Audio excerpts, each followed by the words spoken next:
Let's do it. I ain't got no XRP for you. Get your own damn XRP. Where did you put your XRP? Better hide your private keys from the sneaky thieves trying to take your XRP. Take your XRP. I hope you got your private key and hide your XRP. Hope you got your private key, a little XRP. That's all you need. I got my XRP stacked. I'm liquidating cash. My bag's fully packed. I'm never looking back. I know Ripple got my back. I'ma open up a pack. And you can't tell me that I got my moon boots in hand. Can't nobody tell me nothing. I got my bags packed. Can't nobody tell me nothing. I'm stuffing bags, yeah. We headed to the moon. Put your space boots on. We're headed there soon. I'ma take my bags down to that old town road. I'm gonna spread it like it's gold. And if you didn't know, better get yourself a bag. Can't nobody tell me nothing. I got my bags packed. Can't nobody tell me nothing. I'm stuffing bags, yeah. I got my XRP stacked. I'm liquidating cash. My bag's fully packed. I'm never looking back. I know Ripple got my back. I'ma open up a pack. And you can't tell me that I don't hear no chitter chat. Can't nobody tell me nothing. I got my bags packed. Can't nobody tell me nothing. I'm stuffing bags, yeah. The price drop low, I'ma buy up the dip. Stop chilling shit coins with no use case. In the crypto space, XRP, I'm out your face. Hope you got your keys, hope you got your XRP. Can't nobody tell me nothing. I got my bags packed. Can't nobody tell me nothing. I got my bags packed. And if the price drop low, I'm buying up the dip. Stop shilling shit coins with no use case. Cause in the crypto space, XRP, I'm out your face. Hope you got your XRP. Hope you got your prep.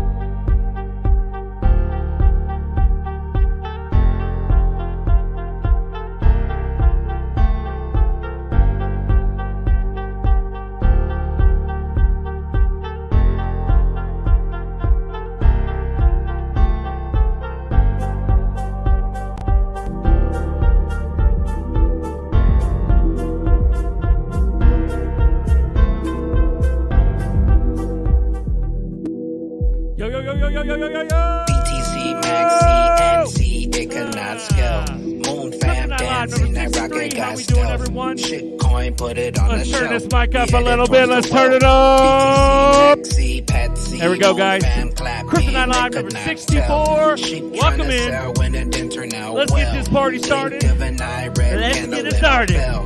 Big one was a Legendary. demo. You ain't get See the you on the memo, big had end. memos. Let's go. SEC said, "Oh, we I'm blasting first. off the 1 out of ghetto. 3 ain't Big bad. bags on me, Let's middle go. finger to the XR devils. Freebie, Rock what it up, by peeps? yourself, no keys, no Hans pedals. loaded, To the yo, yo, top, yo. I need a medal. Yo, yo, Stay yo. holy in my temple. Lower level. Ripple Hello, in my boys and bezel. girls. Never sold, I Hello. never settled. Knew what I J. always Roy in the settled. house. I Yo, knew yo. the fundamentals, flip the switch. John Oh, T, it I was guess that makes me accidental. second. Big bags, I yeah, guess that makes me gas, second. got rockets for rentals. Oh, shit, my I didn't vessels. realize you had to Could be not in so meddle. early. It That's was right, all bro. mental. In order to Crypto win goes this, you slow. gotta be Okay, early. moon pebbles. Gotta I'll be send early. you moon petals. My Island Go, spaceship tell 'em my invisible. party We people. fly real Party gentle. people. The SEC settle. We blasting off the There we ghetto. go. Big Kryptonite bags Live on back me, on my middle channel. fingers to Out the of jail. devils. Rocket Out by of jail. itself. No Let's keys, go. no pedals. There we go. Ripple net memos. Shout out to everybody. Women got the Turn down a little pose. bit. This was all a show. They Hear want you myself out for think. show. Now they been There. exposed. Why you lost? There we go. On your last day, There we going go. out the door. Boom.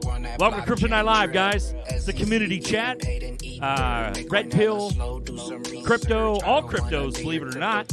Even though I'm a maxi, primarily XRP. But if you know, you know. The SEC settle, we blasting off the ghetto. Big I love you bags guys. I on appreciate me, you middle fingers chiming to the in, tuning in. devils. Rocket 15 fly viewers. itself, no Appreciate it, keys, guys. no pedals. All right, we got Ripple net all memos. kind of people in the chat here. Love you guys. Let's take a look here.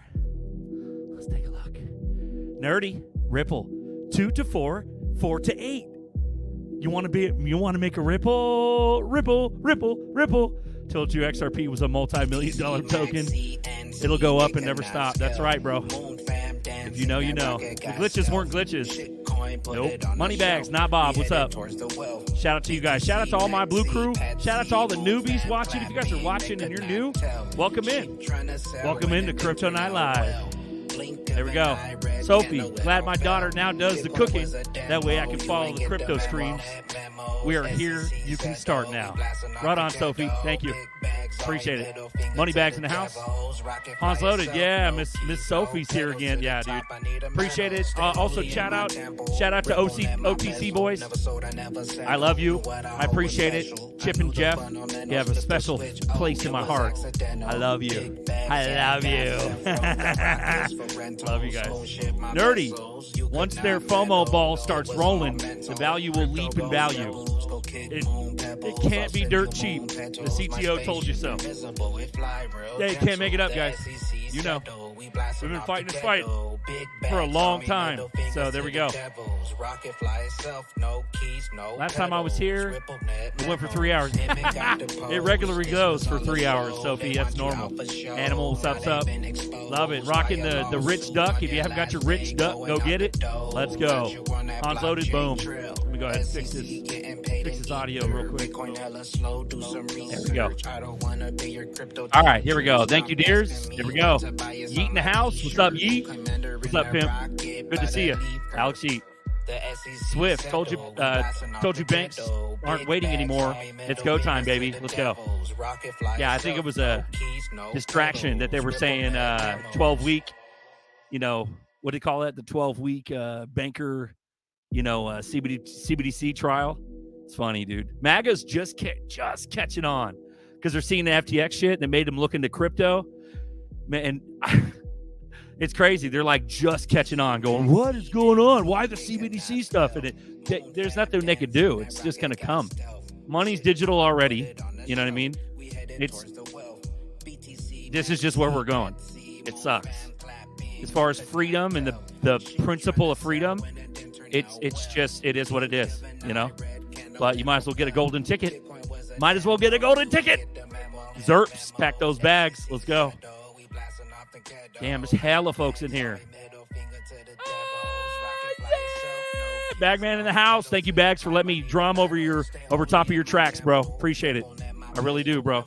2WW. Yo, what's up, Pimp? Damn, you guys are in. Look at this shit. Go Zerk. There we go.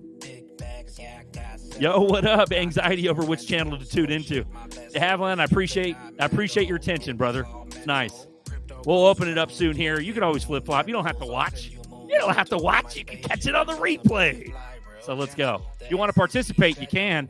In fact, this is a community chat. So if you're new here, you don't know what this is about, we are literally a town square designed to give everybody a video voice, and we can talk to each other. It's like a Twitter space, but way better. And I did it before the Twitter spaces. So let's go. So only one and only Crypto Night Live. If you know, you know. This is yours truly, Berserker. The chat's in the chat. The link's in the chat. If you guys want to join me, please join me. There we go. Monica, badass as usual. Thank you, dear. There we go. Got my rich duck. Get it. Get that rich duck. Get it. Boom. Legendary in the house. Fire. Nerdy. Hope the sound's all right. I fucked up the sound last time. I don't even know what I'm doing. I'm trying to get it to where the sound sounds good with the music as I'm playing drums. Like one's not more powerful than the other. So we'll see. I had to like. Did you? Yeah. I love it. Thank you, Sophie. Yes, indeed, Sophie. There we go. Lower level. Hit the like. No likey, no watchy. There you go. Animal. Berserker, you animal. Animal, you're an animal. But Berserker's an animal, too. So we're both animals. Let's go. Right on. Rip shit coins. Let's go.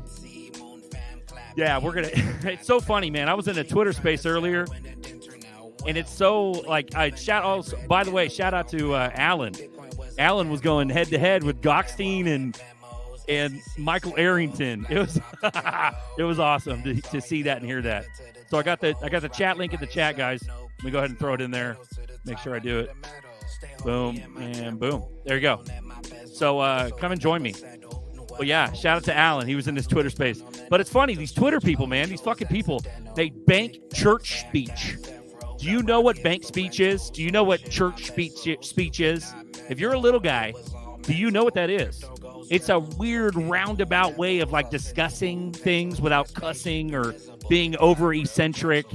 I mean, this is my show, so this is for the little guy to be over eccentric and be that guy to talk about how you feel and to use your actual feelings instead of hiding behind bank speech and church speech, which is, well, I think, I of course, I'm not a conspiracy theorist, but I like to dabble in it every now and then, but I think that you're correct. Like that kind of shit, that church speech, bank speech bullshit.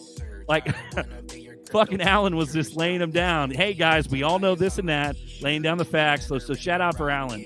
But anyways, I think I have a theory. Like, people are just catching on because they just can't allow themselves to be actually real, where maybe an F-bomb might slip, or maybe they, get emotional or something like that. But there's nothing wrong with talking, truth. There's nothing wrong with that.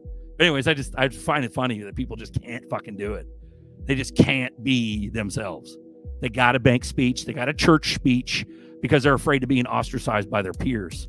I think that's one of the number one fears in the world is people being able to be themselves. That's the hardest thing ever. They're afraid that they're not going to be accepted. And I'm here to tell you, I got 21 viewers, 400 plus subscribers just for being myself about this whole gobbledygook. So welcome in, guys. Let's go.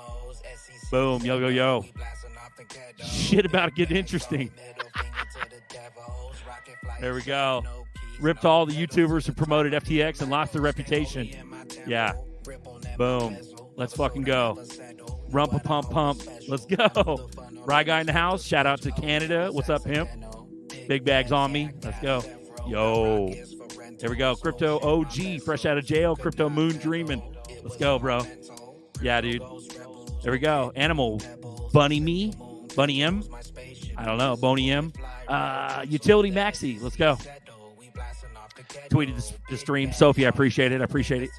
So, guys, if you're watching, if there's anybody new watching, this is a community channel. It's a crypto channel. We also talk Red Pill. And it's a video town square. So you guys can get on the chat, join me, let's talk shop, and eventually we'll have a good show. You know what I mean? That's just how it works. We got Nerdy. What's up? What up, pimp? What up?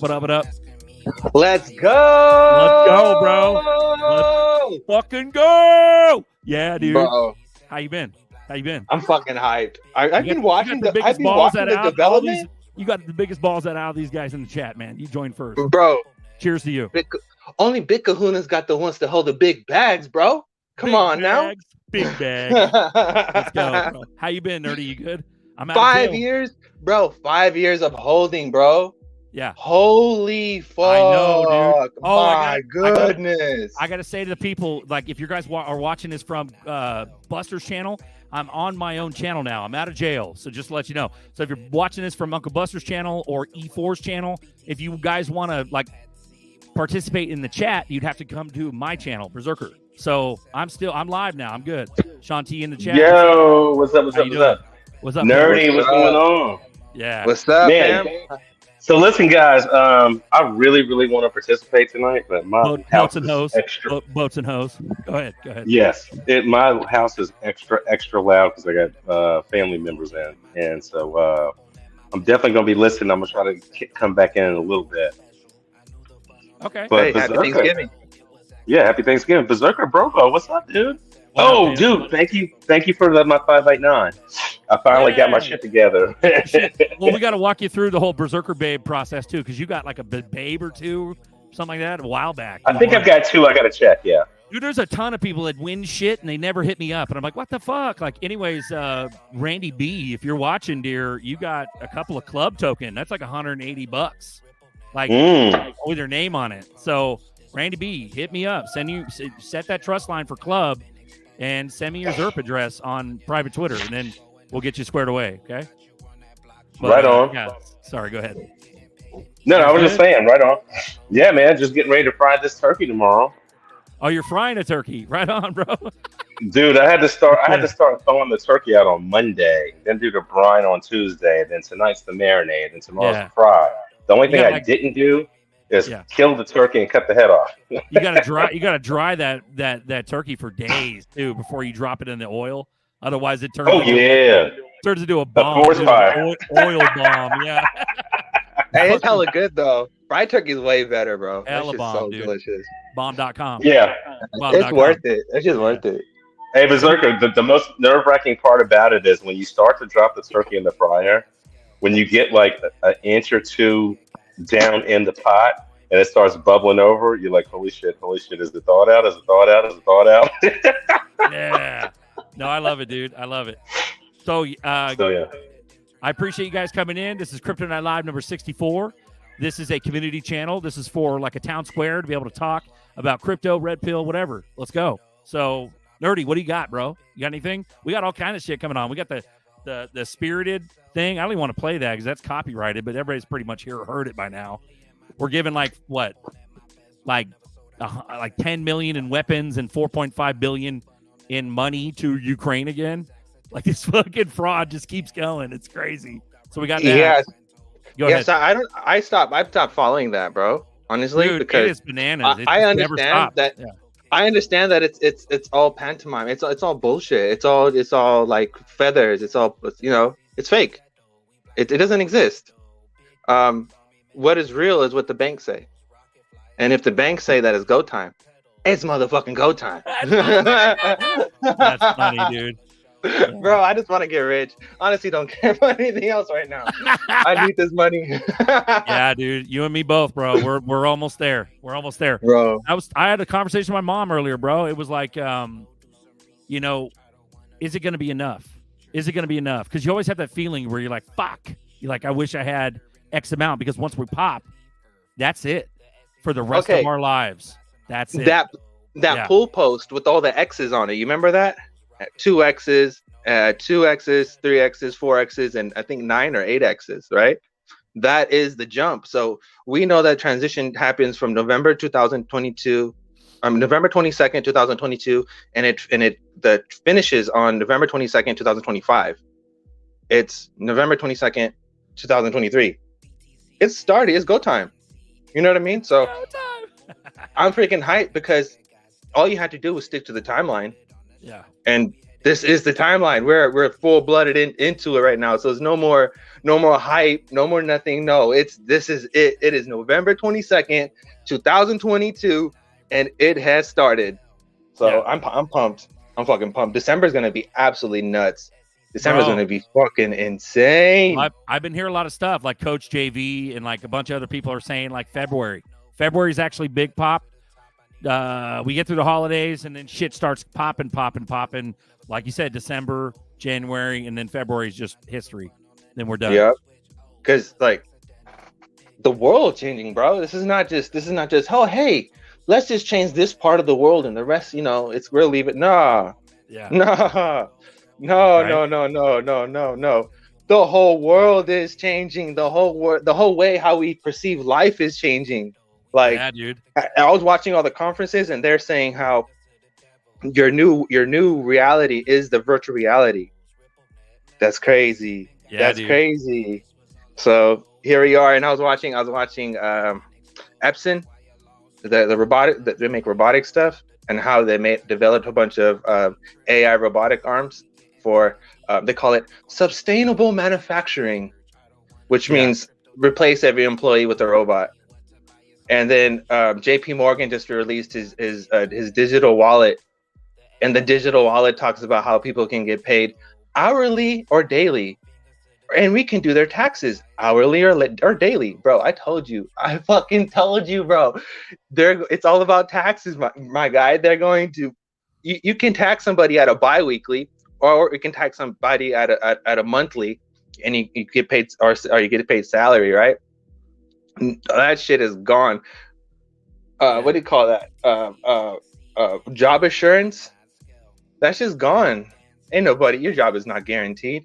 Think about it. It is so much cheaper to hire a private company. For example, if Sutter hired a private company to do their HR, and they can pay somebody on the fucking daily or hourly, and they don't even need to make a freaking facility, and they save money on building something, and now everyone's just you just hire random ass people to do the job. And then Microsoft released this whole thing about how all the people are retiring, so we have a learning gap. We have an experience gap, so it's easier to make everybody put on the VR glasses and train them virtually, and they can virtually do the job remotely, bro. Yeah. Your room is your cell. No one is leaving your room. Stay in your room. You're now all on house arrest. If you want to leave, you better have your COVID pass. If you don't have your COVID pass, you better go get your shot. If you don't have your shot, then you can't have nothing in society. This is what we call sustainable living. You guys wanted this shit. Well, here you go. We got K-Hud in the chat. What's up? Looks like your video's frozen. Sean T in the background. DJ Jazzy XRP. Nerdy XR Panda. Let's go. And yours truly, Berserker. 19 viewers. Appreciate you guys. Shout out. Cheers to everyone. We love you. And we got a Crypto Night Live number 64. I was in jail for about a week. We did it at a different channel. But you guys are welcome to join the chat if you'd like. Looks like K-Hud's frozen, so let's go ahead and kick him. Come back again, K-Hud. There we go. Space Duck Dave, let's go. What do you got here, bro? Boom. Got your rich duck. Yeah, my rich duck. He's in outer space. Get that rich duck. Get it. Let's go. If you guys know what Club is a token on the XRP Ledger. It's made by a company called Club XRPL, and they literally are doing NFTs. And if you have a Club token, you can redeem it for a Bearable Bull token. And then if you have a Bearable Bull, then you can get a free Rich Duck NFT. So it's pretty legit, guys. This is one of the first, one of the early birds on the XRP Ledger with the NFTs back in the day. So K-Hud in the chat again. How we doing, brother? I'm good, man. How you guys doing? Good. Welcome to Crypto Night Live. Go. Hey, we're all here. Go. Yeah. In a world where Dave gets rich ducks and K-Hud joins the chat. Let's go. Hey, we're all here, man, and it's gonna go up, and it's difficult, but if you look at, like he was saying earlier, the big picture and how the timelines are all, and I don't hate it, but I like to see patterns, and that's what I do, and I'm very good at that. And I see the patterns of how this is all like playing out. It's just played. It's already been done. And yeah, okay, all right. Then I have to argue with you guys. No, I love it, and well, that's the thing. Like the bank speech stuff I was talking about earlier. You get these people, you get these heavy hitters in the space, right? They call it the space, whatever the fuck that means. But yeah, the space, the crypto space. There's a shit ton of Looney Tunes in the crypto space. People think I'm a Looney Tune, but you guys know better. And when it comes down to it, it's that bank's church speech where they don't want to be ostracized, especially if they have a following. They don't want to be ostracized as like a conspiracy theorist. But the funny thing is that the fucking whole space is siphoning into the truth of the whole space is siphoning into what only and has ever been conspiracy theory Riddler stuff. It's all signs point to XRP. And there are other coins that are gonna make it. You know, you've heard that whole diatribe about like it's not just going to be Riddlers. There are other cool. You know, these Riddlers might be right. They might be right, and they just keep being right, and it's like, but people can't bring that's their defense. When I say they're, I mean like the Riddlers, the guys behind the scenes, the banks, the fucking whatever, the boogeyman, the Federal Reserve, the fucking World Economic Forum, whatever. They're all. They know that people are going to shy away from this. Yeah, the Riddler sent me down the rabbit hole. Fuck. It attracted the people, the right people, the chosen ones, like we talked Actually, about. the Hodge twins helped, too. There you go. Yeah. And so if you don't have a mind for conspiracy, that's just is what it is. Boom. Cut myself real quick. Boom. Island Ghost. Is that you? Is that you? Is that you? Nerdy, join again. I know something happened. You cut yourself. Stephanie. She might not be there. Let's kick you. kick you, boom, before it becomes disgusting. Yeah, Boom. No more Pelosi scenes. Yeah. Hammering. We got XRP bags. Yo, what's up, pimp? There we go. There we go. De Havilland, the fixers need the breakers and vice versa. Yeah, and it's so funny when you go into the space and like they all just like bank speech around each other. And I'm like, dude, I don't even want to talk. I don't even give a fuck who's speaking in these spaces. I'm like, okay, they're just rambling about the same shit we all know. It's just a wind moon. Wind moon, and it's like right now we're rambling. But the segue into other concepts is what makes this show different than others. When you get into spaces, they ain't the same as this. This Space Duck Dave can talk about what color curtains he's having, and then if they're red, we might talk about red pill or something. It just kind of segues into other stuff. That's what I like about this. You know what I mean? It's funny. It's too bad that what censorship did to everybody. We're on YouTube. Got 21 viewers. Shout out to you guys. Love it. But, So K-Head, go ahead, please.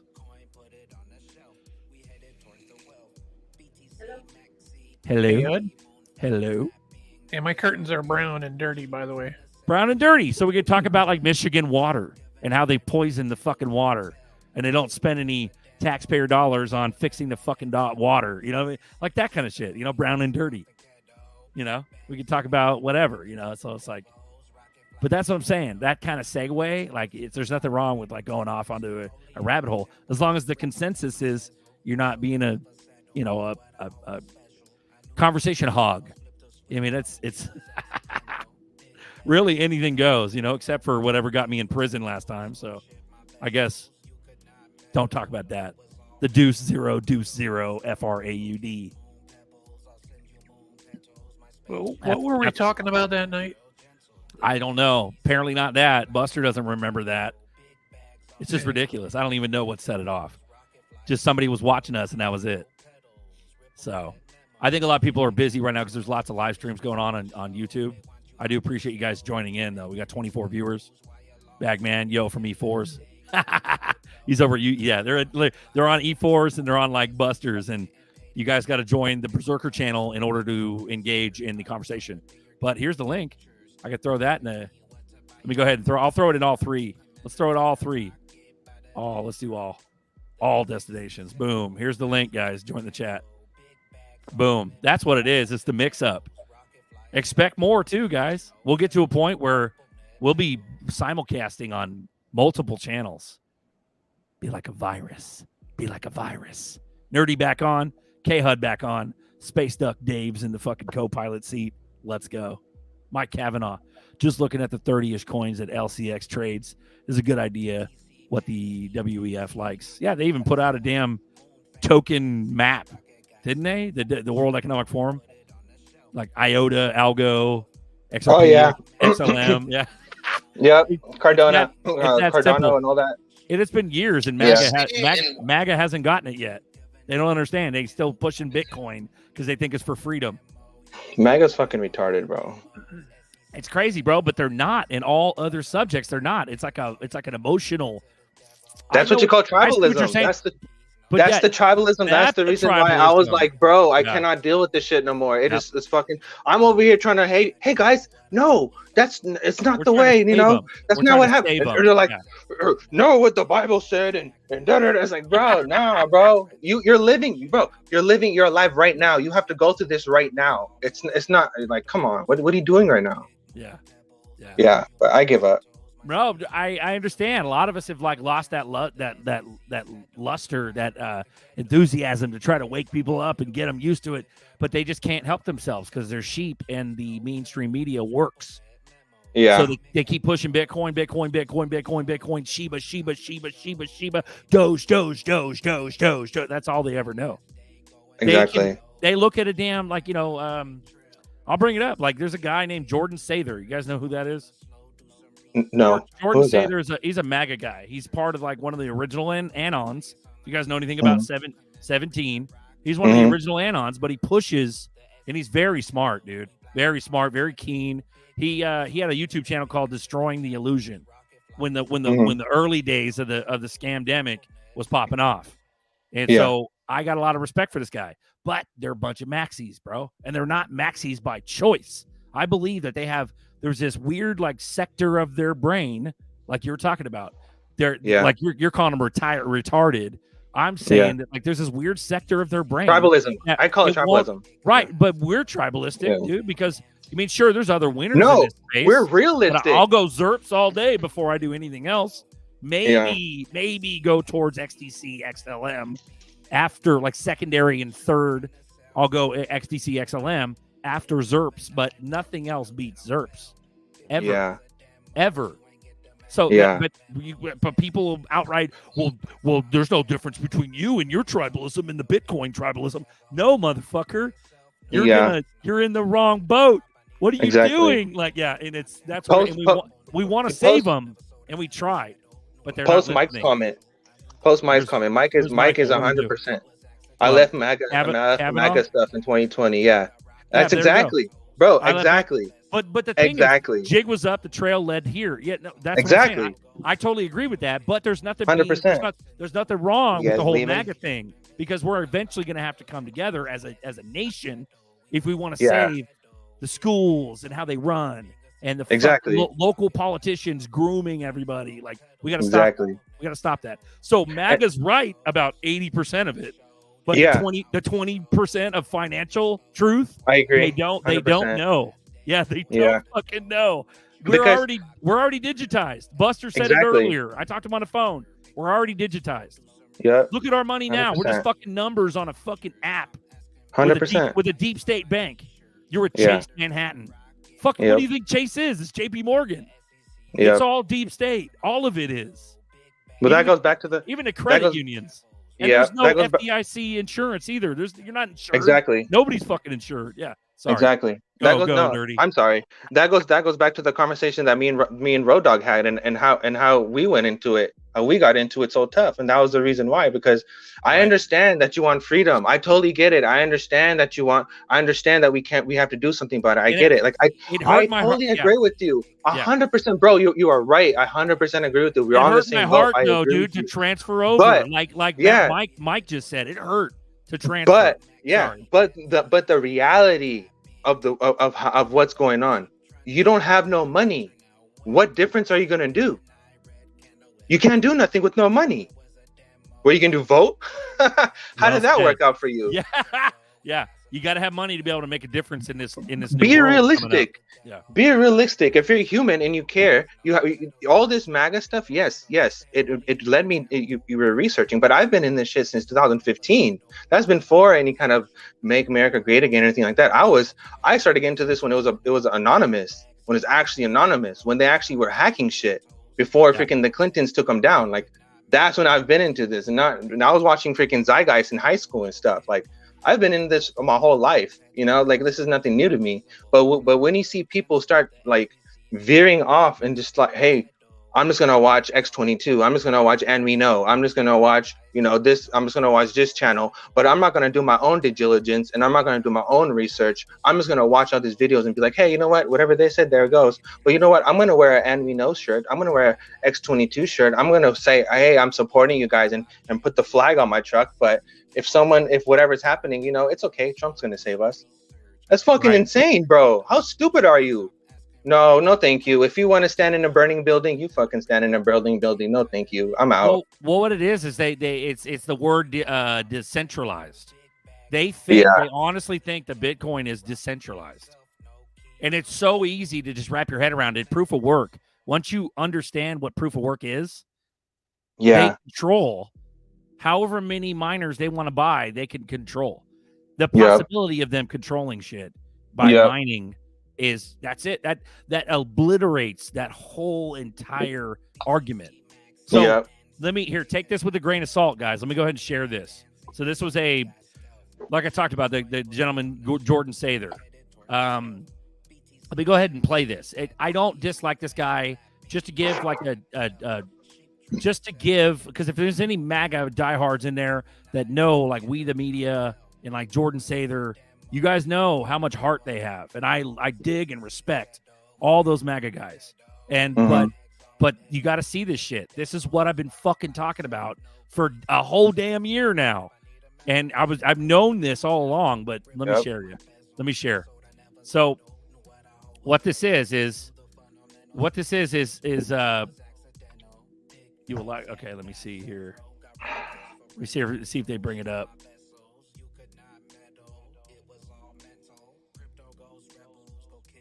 Yep. Yeah, this is it. So this is a video, and this is what I've been talking about, guys. A lot of people do not pay attention to this shit. They don't, because they're like they're so mesmerized by all the disinformation and what do you call it? Distraction. So, but here, listen to this, and this is what I'm talking about when I say MAGA. MAGA are literally, you guys know what I'm talking about. Make America Great Again. People. Yeah. They're all about it. So watch, listen to this.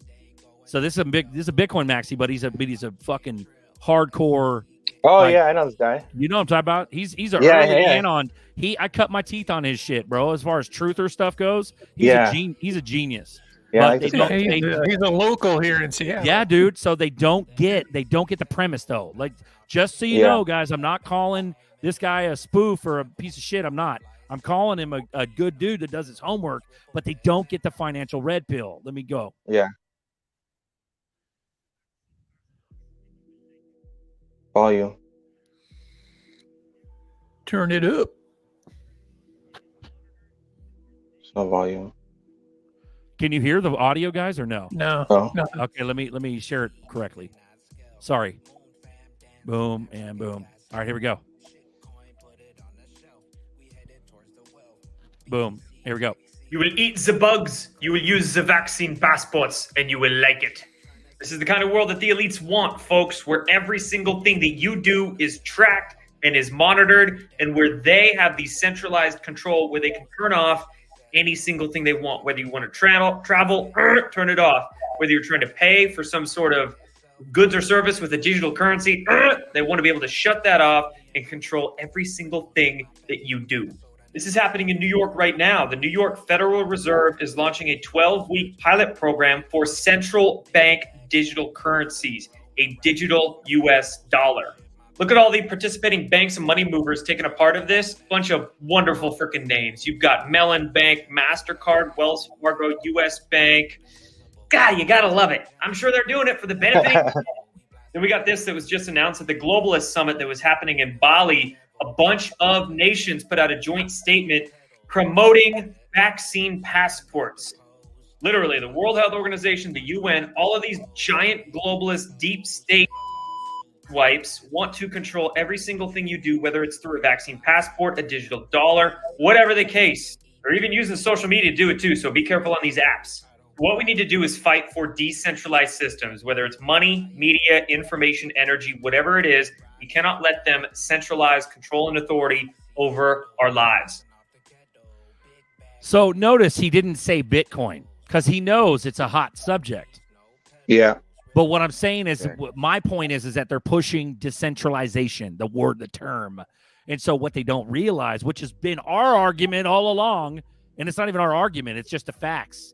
What they don't realize is that we're way more decentralized. We being the XRP ledger and the validator nodes and the Byzantine agreement and all that. It's been way more decentralized since the gate. But, and so them not seeing the super simple, easy truth about that is the weirdest thing to me of all time. You see what I'm saying? Yeah. And it's the same thing with the concept of like democracy. When they use the word democracy, it's the same thing. It's not a democracy. It's a fucking republic. Constitution. Yeah, constitutional republic. In fact, I got a video on that too. Here, watch this, guys. So they're playing with the words, man. They're trying to fool people by changing our language. Yeah. They're playing with the words, and that's what they've been doing for days. But the problem is that people getting on board with the basic concept of that's not the truth. It's this, and it's so simple. But there's something in their brain that just won't let it click. I agree with decentralized a lot of stuff. Be decentralized, or at least when you regulate it, don't heavily regulate it. But we're talking just basic concepts of what the medical field is and politics and all that. Like that shit is so corrupt beyond repair at this point that we can't. You see what I'm saying? We just can't. So, anyways, here's a democracy video. I think you guys will dig this. A constitutional republic, not a democracy. The ideal of a democracy is universal equality. The ideal of a constitutional republic is individual liberty. A democracy always degenerates into dictatorship, which promises government-guaranteed equality and security, but it delivers nothing but poverty and serfdom for the people it robs and rules. America was founded as a constitutional republic to safeguard the liberties of the people against the tyranny of democracy or of one-man dictatorship. In this century, great strides have been made toward the goal of subverting our republic into a democracy. The foremost tactic of the subverters is subversion of language. By calling America a democracy until people thoughtlessly accept and use the term, the totalitarians have obscured the real meaning of our principles of government. See, guys? Exactly. Boom. And so, but back to the Bitcoin thing. Exactly. Back to the Bitcoin thing. They're not too late because we haven't mooned yet. So in order for them to get their golden ticket, these MAGAs better start scooping up some utility. You know what I'm saying? If they want to catch this. You know what I mean? It's even if they do it in secret and they don't want to blast, if they have a following like Jordan there. If they have a following, like you don't want to blast it, I'm probably pretty sure, just like we talk about Elon, probably pretty sure Jordan has a bag. Elon probably has a bag. You know what I mean? Oh, of course. And so it's like that. But it's crazy, bro. Like the amount of shit that's going on. I'm not anti-Bitcoin. I'm fucking anti-XRP. Communism. So the anti, the double negative, making it positive. Yeah. Or XRP. I'm not against Bitcoin. I just won't. Yeah. I just know Bitcoin's a fucking lost cause. You know what I mean? And it's like, yeah, it might have value. Yeah, sure, whatever. You might gain some money there, but the fucking masses, the thousands and tens of thousands of X's that we're about to experience is not in Bitcoin. It's not even close. And it's not about market cap either. It's just about functionality and utility. There's nothing there. Yep. It's making me hungry, man. I got to jump off and eat this pork loin. I love you, Dave. All right. Yeah, dude. I might be back. Cool, bro. All right. Bye. Alan, how you doing, pimp? Welcome to the show. Bro, can I say something real quick? Doing good. Do it, nerdy. That video, man, if that was anyone's first time watching it, please watch it over and over again until you understand every single word of that. Put it on repeat. Yeah. Just sleep with it. Make it your mantra. Just understand that and take understand the personality that out of it. There's no personality here. It's just the simple. Understand that this channel is not. We don't care if Bitcoin was working like the XRP ledger, then my name would have been nerdy Bitcoin Panda. Like, we don't care what the fuck it was. Honestly, I don't care which one it was. It was the fact that we found the right one. We found the freedom. We figured it out. Like, it doesn't matter. You know what I mean? And I think that's the problem in the space. And I'm gonna go back to the whole MAGA thing. When we had the whole jab stuff going on, one of the doctors came out and said that everyone has mass psychosis, right? Because everyone was believing everything, like we're believing that there was a virus that was never isolated, right? And to wear like a fence on your mouth, like that was going to protect you. And everyone and they pushed it, and everyone believed it. And the doctor came out like, hey, you know what? All this stuff is garbage. This is mass psychosis. Literally, everyone, the whole world is hypnotized, right?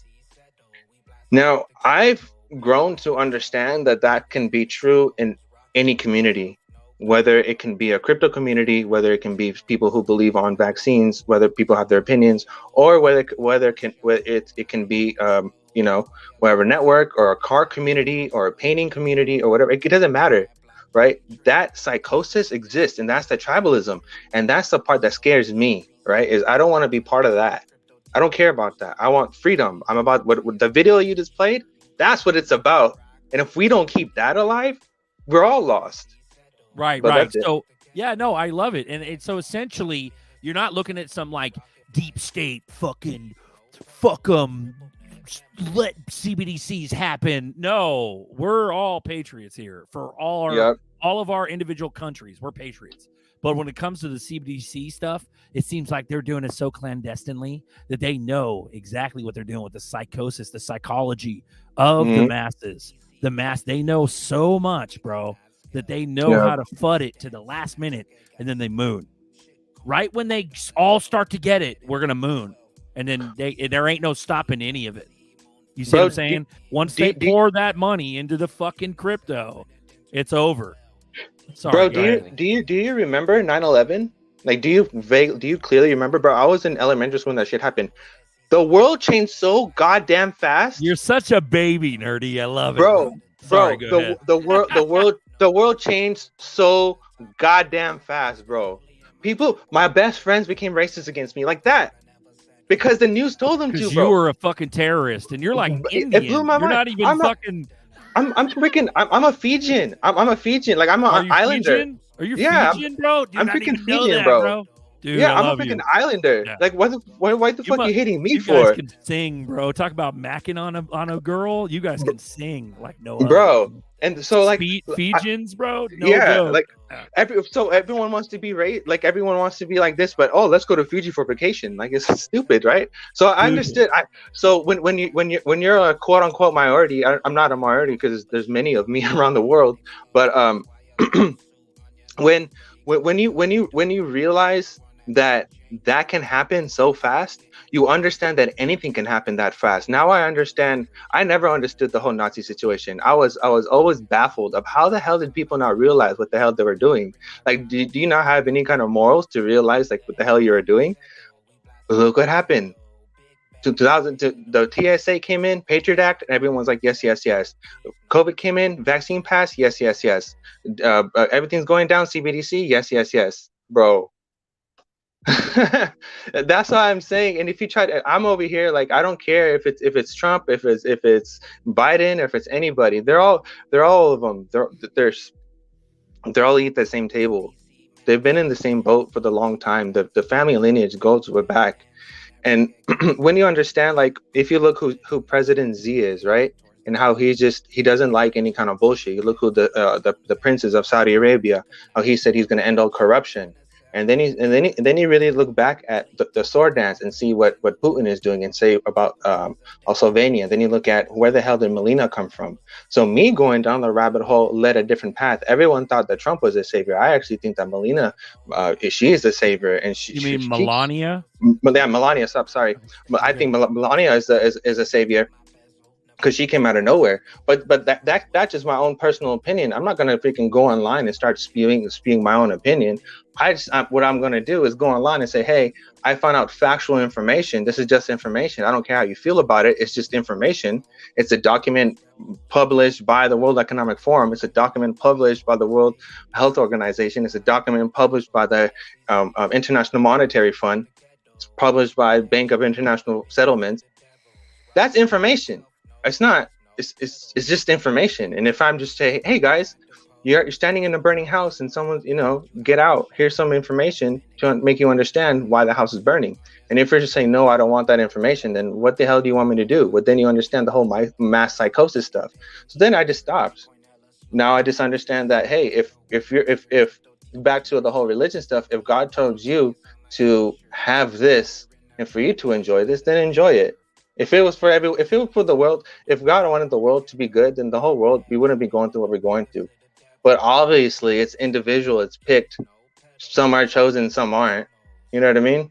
So whatever. If it's our blessing, I'll take it. If no one's gonna listen, that's not my problem. I'm not gonna be a macromanager. It's not my job. Jeff says 9/11. I remember the moment it happened. Time froze. Yeah. Yep. I remember, bro. Too, the country changed. You know how beautiful. Remember how freaking free and safe the country was in 2099, and when we were growing up, all the 95s and everything. No one was ever experienced how beautiful America was, bro. No one will ever know. I'm so blessed for our childhood. I'm so blessed we grew up in the time. I'm so blessed for the music, for the artists, for everything. Nobody knows about people exposing. We grew up in a time where artists were actually trying to expose people, and we literally watched them get deleted off everything. We've been questioning these things for years. Like, it's nothing new to us. Bro, like, and that's the thing. There's a lot of people on Twitter now talking about, I don't know if you guys have noticed, but a lot of people are like, can you feel it? Can you feel the energy? There's a reckoning coming. Like, a lot of people, a lot of big names. I think it was like Crypto Mike said something. Mason You know, Mason, the crypto guy. Mason. Crypto Mason? He Yeah. said Yeah. he said some it, yeah. shit. A lot of people are like, "There's something coming." You know what I mean? And like in Yeah. my head, I'm all I'm thinking is like planned out shit. So I remember Buster talking about the 2017 bull run. That happened like right after Thanksgiving, didn't it? Or during? It was like right yeah. after. Something Yeah. like that. Yeah. It was like beginning of December. And you're saying, Nerdy, like It's crazy, And bro. it's The like- world can change in an instant. When they say overnight, they literally mean overnight. Like, yeah. people don't understand how fast the world changes. Like, we just went through COVID and everyone's acting like it never happened. Shout Are you out really to, that stupid? right. Shout out to the come on. girls in the chat. Susan, we got Randy B, we got Island Ghost. I appreciate you guys coming in. Big time. Thank you, girls. And we got shout out to Jeff, one of the biggest patriots I know. 30 viewers, Crypto Night Live, number 64. Go ahead, Alan. Go ahead, brother. Yeah, man. This whole ordeal is unfolding. Congrats on the rather spaces, bro. You were smacking down Arrington. Oh, thanks, brother, man. You That was know, good. I appreciate Sorry. it, man. I just try to be where I can, man. You know, I try to stay in the community a lot throughout the day, try to learn what I can, try to share what I can, try to be an encourager. You know, and I was just saying some very important things. People are focused on so many things, and I get it, and there's a lot of distractions in the space. And the reality of it is it's what's going to be tied to Tether is going to be, I think, the final straw, man. You know, XRPs in itself, I think, in a safe bet. You know, Bitcoin, Ethereum, those coins are, I mean, really not looking well, in my opinion. And you know, this is the great unfolding of the 99% of crypto going away. Like we've been preached about, that we're seeing unfold, I do believe. And I just don't really see anything propping anything up from that happening. I don't really know where all the extra FUD needs to come before these things are going to happen. Like, you know, how many dominoes fell? We had seven, I do believe it was 7 companies go insolvent this year. 1 year in crypto. I mean, I don't remember what 2017 was like. I'm sure that was kind of similar because things kind of, you know, they don't exactly, you know, repeat itself, but they rhyme. So I would like some input on some of those that have been here since 2017 bull run and, you know, crash shortly after, kind of to enlighten the space here on what kind of things similarly rhyme that you can remember. And another thing I want to bring up is, you know, we need to be educating people in the space and not feel it's a burden. We're here for a reason, man. We're put in this space right now, right here for a reason. Utilize your gifts. Stop being scared. Grow some balls. Grow up. And you know, we're gonna be telling our grandkids, and we're going to be the people they're going to look to. Are you going to be the guy that they're going to look to and go, that guy didn't do shit? I saw him like 15 times and asked, even talked about crypto one time and never said anything else. We can't be those people. We have to be people that also let people know that there's going to be control mechanisms and they need to hedge their bets and be prepared for what's about to come. So they're not forced into a system that is controlling them in a way where they have no escape. And this is the biggest burden that I think that I have on my heart right now that I think other people should be sharing others about. So that's kind of been my focus this week. But go ahead, Berserker. Nice. Talk to me, brother. You're good, bro. We got this right here. This Elon Musk share. Should Twitter offer general amnesty to suspended accounts? General amnesty meaning everybody across the board. Just let them all back in. Open the floodgates, provided that they have not broken the law or engaged in egregious spam. Most of the Anons, they were literally shut down for dumb, stupid reasons. If the Anons get let in, watch the fuck out. Twitter's going to turn into Telegram. Hey, Elon, give me my account back, bro. If you know Telegram, it's off the chain. Yeah. But that's what Musk is doing right now. He's doing another poll. He reinstated Trump. Trump hasn't tweeted yet, but Trump's active. If the Anons get their shit back, the majority of people are still on Twitter. So let's go. Brand new battlefield again. Old battlefield, but brand new. It's gonna be. I got banned. I got banned because they blocked When me we and I made move, another we'll just account. buy it from Elon. We'll just You all think team up and you buy think it from Twitter's Elon. fun Make right their own now? Wait till space. the Anons come on. It's gonna be nuts. I tweeted then- I tweeted at Biden and they freaking blocked me instantly. I think Alex Vlogs got his shit blocked for no reason the other day. So Alex D Vlogs is not on Twitter either. So yeah. But think about it. Doesn't he want everybody on Twitter? Because if he's going to turn into WeChat, then it's just convenient for everyone to just come back online.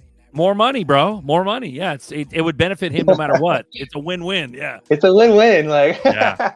And the think we're sheeps think they're the fucking sheep, the MAGA sheeps. Not even the MAGA sheep, just the new sheeps waking up. They're like, ooh, I'm smart. I'm clandestine. I'm on Twitter looking at Elon Musk's tweets. I'm naughty. Yeah. Like, that's what they're thinking. And I'm like, you have fucking no idea. Like, you were talking about back in the day where it was anonymous and it was like 4chan, and then it became 8chan, then 8kun, and it's still 8kun, but like nobody visits that shit anymore. You need like Tor. Even Brave is deep state. Brave browser, that ain't that fucking great. They cut off anything Chromium based. Yeah, anything Chromium based is based around Google. So because of that, they're cutting you off from 8chan, 8kun. 8kun is where it all is. That's the actual town square, and has been forever. So, but it's like, there we go. But they let all those people back on with the Twitter account, and Telegram's still going. Like, I don't know, bro. It's gonna be nutty. I'm waiting for the XRP one. Was it Gibble or something like that? I don't know how to pronounce it, but I bought some of those tokens, bro. It's supposed to be a social media site on the XRP ledger. What do you think Ledger City, GDOT, I want to ask you this. What's up, pimp? I think that could be even just such a great platform, almost like a Twitter but I think they need heck yeah, it's gonna be cool. Augmented reality type of situation. Yeah. So you can't have everybody in VR. Let's face it, not everybody can do it. Like you can do it for like 30 minutes sometimes, But I think the augmented reality portion of it, I think like a website or like a Twitter augmented reality type of space is what is eventually going to take over, in my opinion. I mean, that's kind of, I think, where the narrative is going to probably be pushed to, because people can be doing work in real time. They could be doing work and play really in real time, augmented reality. And I think that's kind of where I think things are going to go. I mean, you can be tokenizing things in there in the real world and in the virtual world at the same time, and have great spaces like this incorporated onto the platform. Look what you can do with YouTube. You can have StreamYard, you can have Twitter, you can have Reddit, you can have what's the other one? Not Telegram? Think of it right now. Telegram, yeah, thank you. All coming off of a YouTube platform. So why could you do that with anything else? That's kind of what I envision. If it's not made yet, I want to make it. Have you seen the Microsoft development? They just released some videos, like I think a couple hours ago, a couple days ago. They're betting all their technology on Microsoft Azure and the HoloLens. So they're going for whatever you just said is exactly what they're doing. They're focused on corporations utilizing VR, AR. And so to maximize the workflow, and there's another company, I forgot who it was. Look at the use case though, as far as like instant transactional. They're right now at the tech forum in Singapore. The big thing is that they're making augmented reality glasses. So that's going to be like the new norm, where you're going to see everybody wearing these Apple glasses, for example, because Apple is a big thing in America. Everyone's going to buy these Apple glasses, and the Apple glasses is the augmented reality. If you watch the Qualcomm, the new Qualcomm chips are focused on 5G and XR, which is mixed reality. So it's crazy, bro. If you just stop listening to all the hype and all the FUD, and you just start watching all these business conferences and just follow the money, just follow everything's going. You already know what the world is going. Oh, It's pretty yeah. cool. I'm actually excited. Actually, it's gonna be really I am good. too, man, dude. I've been looking at this for like my situation. You know, like Yeah. how could I do? How could I train people around the world, like in Yeah. real time? I need a real time version. So that's why I've been envisioning it for myself. It's like I need this tech for myself. If I've got to make it, I'm gonna make it. If somebody else made it, great. I'm gonna use it. Then I won't have to make it. It's one less thing that I gotta do. You know what I mean? So, but I love saw it. something and I thought about you actually. There's this new thing that they're promoting about how companies can pollute, but as long as they grow trees, they're basically like mining carbon credits by growing trees because the carbon is into the tree. Like duh. But anyways, since you're into gardening, I think that you can make a carbon credit farm. You know what I mean? Like get tax deduction for all the That's a good gardening idea, you do. dude. I could Yeah, offer bro, I hella thought about you. I was like, wait, that's Alan. That's right up Alan's alley. But yeah, The first Thanksgiving back after all your conspiracies came true, and you spot that one cousin that always believed you. right? There you go. With the XRP shirt on or something. It's asinine that we're still dealing with this. All my entire family, besides my mom, will not talk about this publicly. Will not. Yeah. And it's not that they're bad people. They're just so scared. It's that section of their brain that stops them from discussing the shit that keeps them up at night. This is the boogeyman shit that keeps you up at night. Yeah. So Be it's a certain important. kind of person. I don't know. I think majority of people just aren't used to saying stuff like that. It's crazy. You know, me and my mom were talking about I it. don't just blame right now. them. I'm just like, come on. Like, if we want to enact change, if we want to stop this fucking madness, everybody's got to talk about it. I think you have to gonna wake want up. it. Yeah. You're gonna have to want it, bro. I don't think people want it enough. I think we want it. That's why we're here, right? Yeah. We're like-minded people conversating, having a nice conversation. That's why we can agree or disagree with each other, or agree to disagree with each other. We're like-minded individuals who see a bigger picture here, right? Even the people in the chat, we're all like-minded people, right? So I don't think people want it enough. I just think we want it enough. That's why we're here. Like we're so interested in this because we're just so tired of our garbage ass life that we have right now. And we see all this beautiful stuff, and it's like, Dad, I can't lie to myself that I don't want that. Like I do want that life, you know. And if you figured out how to get there, then why would you not want to get there? I don't understand why why would you not want to do that? So I'm excited. Like Alan keeps saying, like we're here, share resources, and we're all gonna grow together, bro. That's why we do this, right? Yeah. Amen. Shout out to the Fresh Blood, great River IT. Why do we need centralized exchanges when we have programmable money, smart contracts, etc.? You want to take that one, GDLT? Because we're still in the traditional financial system, and we need to see why centralized exchange. We need to see the problem before the solution, right? So we're seeing the problem with centralized exchanges now. So what's that going to lead to? Oh, how can we get more decentralized, right? So beautifully said, brother. Try to keep it short. You can really get into it on a long one there. Keep going. Shout out to G, bro. How you been, bro? You good? Oh, been good, man. Been good. Yeah, it's excited for Thanksgiving, but it's for some reason everybody in my circle is starting to get the CV, and just kind of looking around. I mean, I'm probably gonna get it myself, but I didn't take the shots or anything, and everybody I know who has, I'm like, so did any of you guys take those shots to kind of stop you from getting that thing? Yeah. Exactly. And then I'm sitting here not with it, but I'm probably going to get it. But if I don't get it, then it's going to be like even more so like, that's funny. I didn't get those things. And look at me. Yeah. It's weird. I don't think we're going to have a choice at the end. What's that? Nerdy? I don't think we're going to have a choice at the end. Because you're right, man. We're probably just going to inhale the vaccine through the air or something without us even knowing.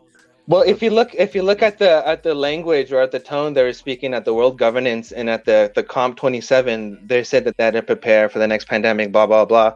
But the biggest thing that they're trying to push is for the fact of interoperability, that you need the digital ID to talk to the health pass, to talk to the CBDCs, to talk to the digital wallet. and it's all through the digital wallet, right? So I firmly believe if you look at I think it's called Thales, THALES. It's a network security company. They focus on security. They make, I think them and Oracle make our national security and for the military and all that. But they already developed a government app, right? Like basically like an open source app that all states or whoever will use it. But it has and on the commercial it says so and so just got a notification for her mandatory vaccine. So if the commercial is telling you that, hey, this person in this what we're saying has to take her vaccine because she's got a notification, and if she can't take it, she can't go anywhere, then you know what it is, and I think that's what's going to separate us wealthy people from them. Is we're going to have the choice. We have the Zelm app, we have the liquidity, we have the XRP, we're the boss. They need our money, we don't need their money. So I think in a way, if push comes to shove, and if we can't go on planes or whatever, we'll just make our own airport, or we'll just buy our own plane. We have the money to. So, yeah, I'll shout out to the crypto ladies. Love Heal, shout out. Also, Crypto Tales, what's up, pimp? Go ahead. Please. No, you know how like rich people love exploring like analog stuff because they just have the money to spend the time for that type of stuff. That's what we're going to be doing is like, oh, well, I'm just going to go to like a medical place that's like kind of more old school before it became digital IDs and all that stuff. But I have the money to pay for that type of treatment, Exactly. The rotary phones and the fucking... And the what do you call it? The record players and all that. Hell yeah. It's gonna be a bunch of hipsters. It's just a bunch of analog rich hipsters.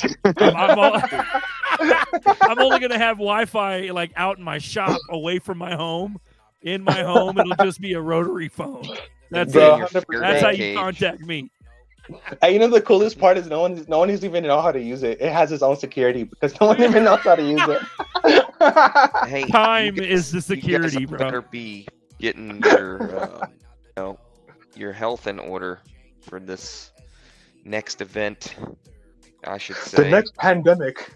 Are you black pilling? What are you talking about, Alan? Are you black pilling? What are you doing? Just making sure your health is in order. Be eating freaking Twinkies every damn day and drinking 2 liters of soda every day and think you're gonna make it through this, crap that they're spraying around, to clean the environment. Let's say, Just, be on the up and up. There's things you're gonna need how to prepare yourself and protect yourself when a virus is entering your body, and do some research, guys. Don't just, think about it. Be proactive and do something about it. That's why I have this thing going on. I have this thing going on in my family right now where my aunt and her family are they live in Seattle, they live in Washington, right? So that just tells you everything. And they all got their shots, right? And my cousins got it, whatever. But I was like, God damn, why'd you do that? Because the whole point of the shot was for immune deficiency, right? The whole point was to block your immune receptors. So when you get sick, you keep getting sick, and then that's what kills you is you keep getting sick. The common cold is what's supposed to kill you, right? Correct. But they all live in the same house and they're all sick. And then that it sparked something. I had a reality check and it just sparked something. I had like an epiphany. I was like, oh shit, I didn't think of that. They planned this out so well that if every single one of your family members is getting sick and you're immune and you have immune deficiency and you guys are all pumping the stuff in your system, now you guys are killing each other together. Oh, that's just messed up. That hit me and I was like, damn, that's shady. That's cold. Whatever. That's messed up though. The boogeyman I think about sometimes is like, what if 2020 was just like the first step, and then like maybe something in 2025, like all the things that happened in 2020 happen again. And it's like, oh crap, I guess we didn't learn from 2020. So we got to be real serious this time. We're going to make masks mandatory. We're going to interact with each other through metaverses because we can't interact physically anymore. And like, that whole thing where like there was that angst between people who didn't get shots and did get shots, that'll just increase even more. And like, that's my boogeyman that I'm scared of is like, what if 2020 was just like a learning lesson and then the next lesson is going to be, 2025 or whenever. And then it's just like keeps, just being in stages where we start taking it more seriously. Right. Yeah. Better be prepared than scared. You know what I mean? Well, you got the argument from the MAGA crowd that's like, pry my gun from my cold dead hand, like that attitude. That's that American fuck you attitude. And you also got that going on, exactly. Yeah. Right. So that's the division increases further. It makes my heart smile though. That kind of like American attitude, I love that because it's like, well, fuck, let's go. Like, you know what I mean? Yeah. Like, but Let's do it. Let's just burn it all to the ground finally. Let's do it. Right. It's like, divide society. You know what gets me? I have a theory, guys, and this is like basic stuff. We've talked about it for a long time. You probably thought about it too. But I think that the savior theory, that I think there's going to be a middle ground of something that everybody can chew on. Everybody. The weird-ass Democrats will have to just deal with it. The fucking super hardcore MAGA gun prying MAGA can deal with it. There's going to be a middle ground where there's some sort of fix to the economy, and we still move forward with CBDCs, but it's explained in a way. This is just my theory. It's explained in a way by the Patriots, which is the Trump 17 crowd. It's explained in a way once the power comes back, and we're going to have to see some arrests because motherfuckers are going to riot like crazy if we don't see something. But like once the dust settles, there's going to be some sort of like middle ground where we get 80-cent bread again, but CBDCs are running. Like you guys get what I'm saying? That's the only way I can see them mitigating and stopping a fucking worldwide shit show. You see what I'm saying? Mm-hmm. And, that's the only thing I can think of. And so, if something like that's implemented, I wonder, bro, what it looks like, sounds like. They'd have to arrest the current players. They'd have to get rid of the Gary Genslers and the Yellens and all that. They'd have to get rid of all those motherfuckers and replace them, and then use the new narrative to make CBDCs okay. That's, I think, what's going to be hard is for whatever their plan is. The new fucking theory is to make CBDCs okay. Otherwise, people are just going to keep waking up to this whole thing, this technocrat nightmare. You know what I'm saying? Like, and it's going to be nuts. So, like, I don't know. We know the plan already. That's the thing, though. Like, we've done our research, and we know the plan. But we know the sheep are going to react way crazy once the plan's implemented. That's going to be scary. It's going to be scary, bro. And a lot of the plan's already implemented behind the scenes. The banks are running the shit. It's already running on Ripple and all that. You know what I mean? They're getting publicly. They're publishing trials, just like the Jordan Sather movie I just watched, or the video we just watched. They're talking about the 12-week trial. All the banks are in on it, including Swift. They didn't publish the word Ripple. He would have lost his shit if it said Ripple in there. Yeah, but that's what I'm saying. They're already running it. They're publicly. That's what they're publicly saying. It's just like the old adage. Remember the whole red pill adage? Mm-hmm. What we have as technology now, the military has 20 years ahead of us, 30 years ahead of us. You see what I'm saying? The Tic Tac, the TR3B, the B3. You see what I'm saying? Like, we know if you're a true red pillar, that they're way more advanced. And so why are they pushing that out in the public right now? It has to seem organic. Let's go down that rabbit hole. That rabbit hole goes to MTI, and how MTI has a simulation called. They have a new one called World 3. World 3 was developed by the military. I think it was developed by NASA in the 60s, and it was a computer simulation of outcomes. They just collected a bunch of data and saw where the world was going. It was a prediction. It was basically like that show that they had on Fox. But the amount of processing power we have today, that's the reason why, if you look at the processor jump of the technology jump, it was for that reason, because they had to upgrade all these systems, right? So MTI just released a new one. It's called World 3, and in the World 3, they simulated that the world was going to end. Everything was going to die by 2040. I think that's the simulation said. Everyone can go look into it. It's called MTI World 3. That's what it's called. And if you look at the, we got you. And in that plan, if you look coincides with the Agenda 21 plan. Now the Agenda 21 plan is happening now, so you have to write that off. It's not like, oh, it's going to happen, No, it's happening now. So next plan. So the next plan is they call it net zero 2050 is what they call it. Okay, Net zero 2050 is basically, so they call it sustainable living. Okay, sustainable living. This means artificial intelligence. Okay, and all this. The reason why it goes back to the first video that we started the whole show off with, of language and words and how they twist words. So understand the sustainable living means population control, and sustainable living means artificial intelligence. Now, Bill Gates just released another video, I think a couple days ago, saying how they're preparing for the next pandemic, and they have this thing called germ games. Can you imagine that? They have a thing called germ games to get ready, and they said that governments and corporations must work together.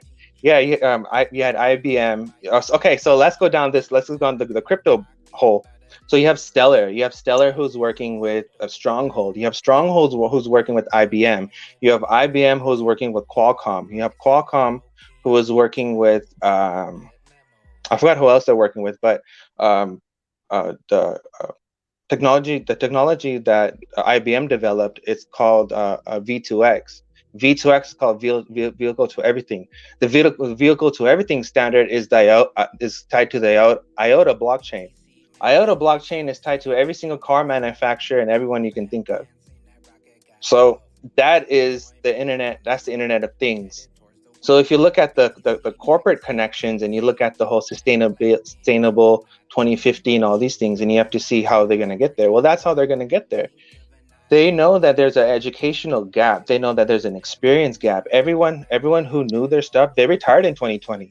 All the people who knew their shit and had their 9 to 5 and loved their job and was there for 30, 40 years, they're all retired. They said, hell with it. I'm not dealing with that shit no more.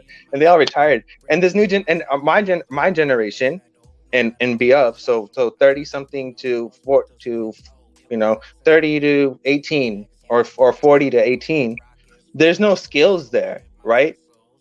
And the people like me, for example, I went down the rabbit hole and I understand that, hey, I don't want to work. I understand that I can rather build businesses and provide something positive to the world this way than me going into an office and doing a 9 to 5 and doing the world no good at all. You know what I mean? But so the solution is artificial intelligence. And that's what you see right now happening with Amazon firing 10,000 people or whatever, and you see Elon firing people. Well, that's going to happen. And then, what we know about history is that hunger, it goes back to the Nazis thing. So if you go look into the Nazi history, what happened between them is that the Jews killed the Europeans first, right? They slaughtered them. They killed so many Europeans. And so that's when Hitler came about, and that was the rebellion, but they don't tell that side of the story. So anyways, when that happened, when that whole point happened when the Jews did the thing to the Euros, they starved them to death. And I think it was like 50 million Euros died. So 50 million people died because of just dying from hunger. It came to the point where they were eating their own children. Like it was some cold stuff, right? And then you see what's happening right now and how they're affecting the food chain. And you have Bill Gates who bought all the land, and then you see what they're doing with the digital pass, and then you see how the world stuff is focused on China's CCP model. And then you see that, hey, businesses and governments must work together. Well, what is that? That's crony capitalism. Crony capitalism and the CCP model is no different. They're one and the same. And that's the same thing as Karl Marx's democratic socialism. So it's the agenda. It's the Marxist agenda that started from the beginning. That from way back, this agenda has been going on forever. That it's just continuing. But in order to understand that, you actually have to do some due diligence by actually doing some history. And most people can't even watch a video that's more than 12 seconds or 15 seconds. So they created this attention deficiency for a reason. So no one will actually do the due diligence to do the research because they'll get bored. So, and then you look at Edward Bernays and how the Nazis were fucking brilliant. Don't get me wrong. They did some messed up stuff, but how they studied, those people were all psychologists, and how they studied population and how to manipulate people through psychology it's crazy. Just watch it. It's amazing. but they got down how to do a regime change down to a science. They got it down to years. I think it was first 20 years, and they got it down. Then the USSR was at they said it was a 20 or 30-year regime change, and then they went down to a America was the most effective agenda that they had, that it only took 5 years to do a whole regime change. Isn't that crazy? And all this stuff is on. It's all noted. It's all information. That's what you have a phone. It's connected to the internet. You're free to go look at this all yourself. I mean, it's there. But this is what's going on. I mean, these things that someone just thought about this. No, someone invented this. Some smart people invented this. It just so happened to be the Nazis, who just took over, which happened to be NASA and so on and so forth. And then you look at all the businesses and so on and so forth, and that's what we have. And if you want to understand the whole religion debacle, just look into Zoroastrians. I bet no one even heard of that name. Look into Zoroastrians. That's your Egyptians, and that's your everything else.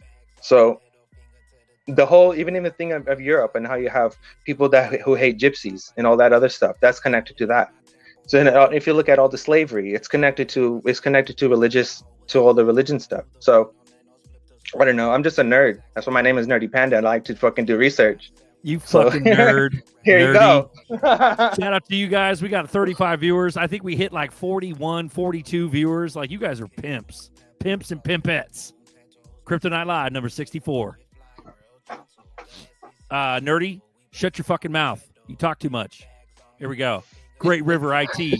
Ever think? I love you, though, Ever think? I know, bro. I'm sorry, bro. No, you're fine. Sorry. You're good. That was good. Like I love it, dude. 3-minute timer. 3-minute timer. It's Go. the passion, 3-minute bro. timer. Go. It's the I'm sorry, bro. passion. The passion. Sorry, bro. There's so much information and no one knows it. I'm just trying to share it. It's so hard. I love It's it. like, how do you guys not know this? We got Hey, sorry. hey, let's all walk Ripple into are the banks. Thanksgiving.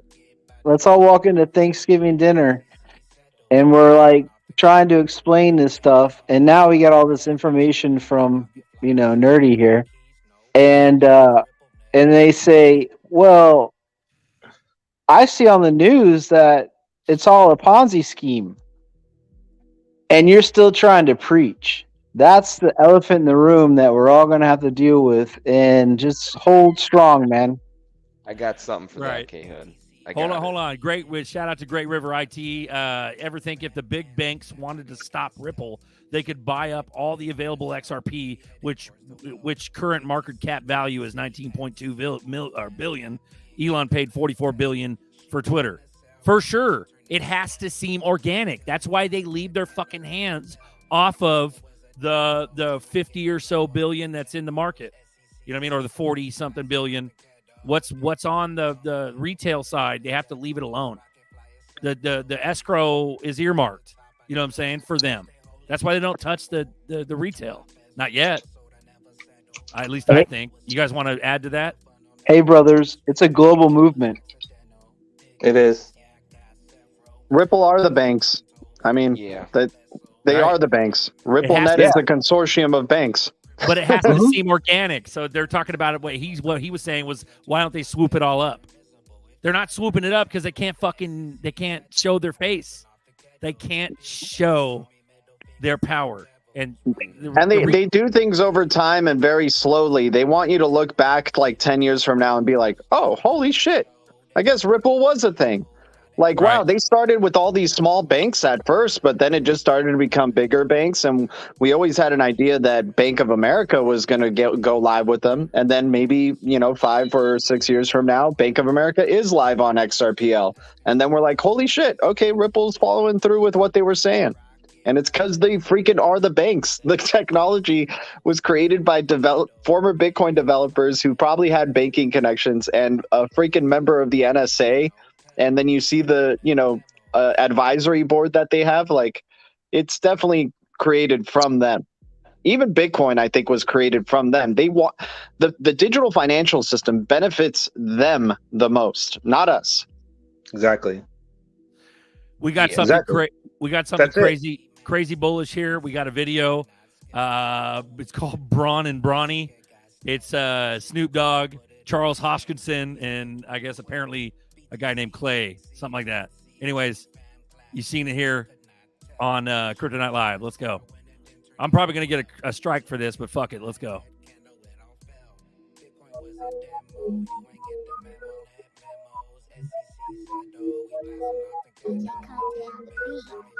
Blame it on my mama from all the crippin' I see. Blame it on my grandpa, all the hustling me. Blame it on my daddy, I can't walk in peace. Grandmama praying that the world see peace. She wanna roll like a swisher. I understand I'm that nigga. Being seen taking pictures. When she gone, I don't miss her. She called me twice, I ain't calling back. But withdrawals got me coming back. She called me twice, I ain't calling back. But withdrawals got me coming back. I keep my hand on the duffel. I stay on my hustle. Who the fuck you think better for this? Why the fuck will we settle for less? Never had the thought of giving up. Stuck to the plan, leveled up. Oh, before we had bands, it was us. I can never change up now that I'm on. Most ain't built for this here. We stay down when they run. We gon' face what they fear. We'll be here when it's done. I'ma shake this shit like a tambourine and make him kiss on my pinky rings. Bow down to a fucking king. Too handsome, baby, for you to be my fling. 80,000 on some caviar. Blues on me like Avatar. I'm a player, baby, you can't break my heart. I built your brand, I could pull it apart. Doggy got things on the midi, bop like Diddy. Doggy gon' bang for the city ever since my nigga was a itty bitty. He always had it in him, acting like me. No, not really. He would play with my money. Now it's like me playing LeBron and Dirty playing Bronny. Same force, same source, all in the same sport, balling on the same court. Bang, bang. Yes, sir. Charles Hoskins, what it do, nephew? ADA, Play Nations, Agent Zero, 23, a.k.a. Bron and Bronny, Champ for DC, Dr. Bombay. Peace. Well, what do you know? Oh, what do you know? We taking over this shit. Bang, bang. Yes, Play Nations. Bang, bang. Bang, bang. That was hilarious. Yeah. So it's like fuck Gene Simmons all over again. You know what I mean? Yeah. I'm not saying ADA is a complete rug, but like, damn, you know what I mean? Rubbing elbows with Deep State. Let's go. He's gotta make face now because he's right. Played the card that he shouldn't have played there. Distractions. I'm kind of disappointed in Charles, but hey. Yeah. I think he was. Dude, just do you trying think to Brad save Garlinghouse has time to freaking be in a music video like that? Come on, man. Nope. Right. For real, what the hell is Charles Hoskins doing, dude? I mean, let's think. He wasn't Isn't the that chosen funny, one. dude? That's hilarious. He's trying Exactly, to bro. save face. He's trying to stay in the top 10. He's got to. He's trying to do whatever he's got to do. I don't blame the guy. Well, You know what I mean? shout out to stay Island. relevant. Shout out to Island Ghost. She's the one that brought it to my attention. I appreciate it. Thank you, Steph. I appreciate it. That was funny. Probably get a copyright That's strike for hilarious. that, but whatever. Crypto Night Live, number 64, guys. I appreciate you guys hanging in there. Talking some shop, talking some stuff. Bro, jump on the live stream. Get in here. Let's talk. Go ahead. does Snoop Dogg get sued if Ada goes down? Say that again.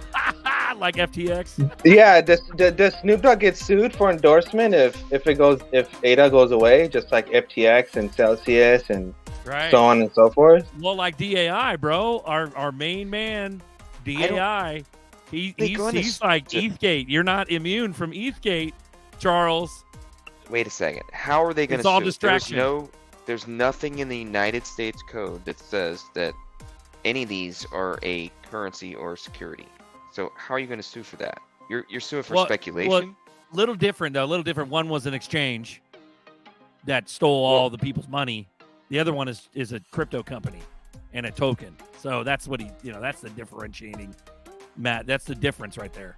But but the joke still makes sense that all these people. Tom Brady's getting sued. Who is the other people that pushed FTX? Hella people are getting sued because Hella of that, people. Right? Hella people. Yeah. That's what he's talking about. So Matt Damon? not to defend like Nerdy's thing, but that's the joke.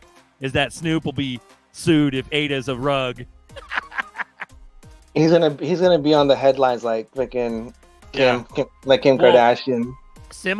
Well, like Snoop's all up in Gala. He's also in the sandbox.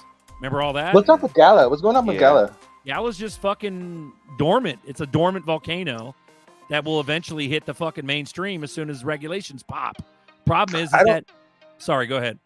I don't like how it's not on the XRP ledger yet. It's still ERC20. They're not going on XRP ledger. They got their own chain. Gala's got their own mainnet called Gala Chain. They haven't even transferred over to that yet. Yeah. No, everything's on pause, bro. Everything that's going to be sheepy, video games, McDonald's, fucking Happy Meal, fucking, like, that's all on pause until we regulate. Once regulations hit, bro, it's going to be a fiasco. You're going to be seeing, like, end caps at supermarkets with, like, Dogecoin on there. And, like, it's going to be nuts. Yeah, I agree. You know, I'm just saying, like, I'm not trying to push my belief. That's just my opinion. That's just what I think. It's just so goofy. It's like, and now Hodgkinson's trying to throw some distraction out there because he's ETHgate guilty. Like, yeah, dude, he's so like selling his soul to get a free pass. He's like, come on, I know ETHgate, but if I just do these shady things, can I just get by? Can you guys make me get by with the XRPLs and the XLMs as well? He's jumping in the deep state crowd. That way someone will lose it. Yeah. The public will lose his guilt, you know? These regulations are coming in, and then all this FUD and everything's just going to go. And these regulations will just bring in full run, probably. And then nobody's even going to worry about ETHgate anymore. We're going to be worried about how much money we can make in this bull run. What's going to I think everybody's going to make a certain amount of money, but the money we're talking about, the reason why it's fudded so much is the utility money. The utility money is going to make the next million billionaires. That's the real truth.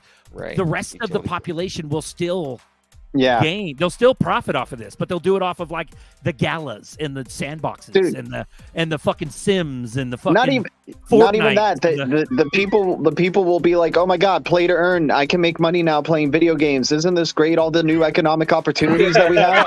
And Who said it earlier? The AI was going to take all the jobs. Was that Nerdy? Exactly. Yeah. Right, like they're gonna be like, dude, look at all these great opportunities. Like we're getting stream payments now for doing this stuff, and I'm like, you know what's funny though is that you're still working and I'm not. Ready Player I'm One, freaking rich. bro. Ready Player One. Exactly. In the stacks. Ready Player One. In the stacks, dude. You're Exactly. in the stacks. And you're in the stacks with your VR on. Sorry. And while they're playing, all the coins on the XRP ledger are pumping hard. Every coin that we got airdrops, dumbass airdrops for in Zum are all gonna pump crazy too. That's just it, man. Think about it. Think about it. They're offering you a collapsed currency in a new form, and you have assets, and that's what people don't and won't and aren't understanding about the new monetary system. And you can have these CBDCs, and we know this, and it's unfortunate, and that's why we're here, and we still want to try to tell everybody else that we know about it. But at the end of the day, what we have is actual property. Those are going to be digital IOUs. Yep. To a failed monetary system, or a reinvented one, but still under surveillance. Buster says it a lot, bro. I got to give a shout out to Buster. Buster says again, there might be the whole theory of like going into a new world and this and like the freedom world. They're just gonna. It's like leaving. It's like Inception. You're going from one dream into another dream. We're gonna go into a USA. America dream, and everybody's going to have nationalism still. Like maybe American Dream 2.0 for sure. America Dream 2.0, where everybody thinks they still have nationalism, and that we beat the deep state and their globalism. And it's like, but the globalism will just be the monetary control behind the scenes. Yeah, exactly. They'll build the border wall. That's the Trump-Sara, bro. It's gonna be USA VR. The 80-cent bread again. Shut up the sheep. Shut the fucking sheep the up. 80 cents bread. We 80 gotta cent bring the 80 bread, cents bread back. Let's go. but they're still gonna, but the billionaires now, the Elon Musk buying Twitter for $44 billion and him being worth X amount, they're gonna turn into trillion and quadrillionaires. You know what I'm saying? Yeah. Like, ridiculous money, unfathomable money. I can't even say the word. Yeah. Unfathomable money. Yeah. And it's Yep. like, they told you 2 to 4 and 4 to 8. What? I mean, what else do you need? Yeah, they'll be in the space stations watching us fight for ripple. scraps here on the planet. What's that? G? Exactly. It'll be like Elysium, where the elite will just be already in their space stations outside of Earth, just watching us like mess with each other down here. With their med beds and shit. Yeah. Oh, horrible. Yeah. It's gonna institute an exponential variance in wealth. Oh yeah. What do you Really mean by fast, that, too. K-Hud? What do you mean exponential variant? You just said it yourself. I just elaborated on it. Wherein, as the rich are going to get richer and the poor are going to get poorer. And Oh, yeah. Right. Yeah. I think we're all here because my mindset. I'm a simple man, right? And I watch where the whales go. I watch the king in his carriage, and if I pick up a couple coins off the back, I can go and live my life fine where I want to be. Sure, I can shoot for whatever the stars are, and that's fine as well. I'm going to give back if that happens. Not like Sam Bankman-Fried, but it's a matter of we're here, man, and we're following what we see is plain as sight to all of us. And you just see the discrepancies of how it's being portrayed and like the Bumble vision that everybody else watches on TV. Oh man, did you guys hear about this movie? Spirited has a song called the Ripple Song, and in the song, in the songs, they say watch the ripples grow and grow, ripple, ripple. They say all this stuff in the song, and then in the movie themselves, they say I don't know if I have the ripples to do this, or like they just keep sending it out there, and everybody. Dude, all of our family members are probably watching that movie and absorbing all that stuff. And then you tell them, hey, so there's a company called Ripple that's going to change finance. They're like, yeah, you're crazy. But it's like, are you freaking kidding me? They're telling you right in your face through this subliminal freaking BS, Yet another of like what tens what in A the plethora 10s or of 20s? examples. A Yeah. plethora That's just one. Just of one. Riddler proofs. Yet another one. Yep. Apex in the chat. What's up, pimp? How you doing, bro? Good. How you guys doing? Yeah, talk to us. Talk to us, baby. Okay. I'll be Go. honest. I have Go. been away from crypto markets since November 6th. What did you guys do? Who's responsible for this? And I'm seeing news about FTX. I'm having to catch up on all this crap that's going on. Seriously, my portfolio is down 25% over the last 2 weeks. Who's responsible? I want to know. I want names. Hodl. That's the name. Apex. Hodl. I gotta bounce. I'm coming back. I gotta All right. bounce. All right, and Alan. come back. All right, I'll see see you, y'all in a Alan. bit. Thanks, Alan. Yeah, dude. No, but how for you real, been? I'm What do you getting all think? caught. I'm getting all caught up because I literally I have been. So I'm trying to switch careers right now. So I'm in a boot camp program. So I have no time for crypto, and so I've literally been out of everything for the last 2 weeks. I've seen things about Sam Bankman-Fried being a fraud. FTX is bankrupt. What the crap? Like, this is serious, dude. man.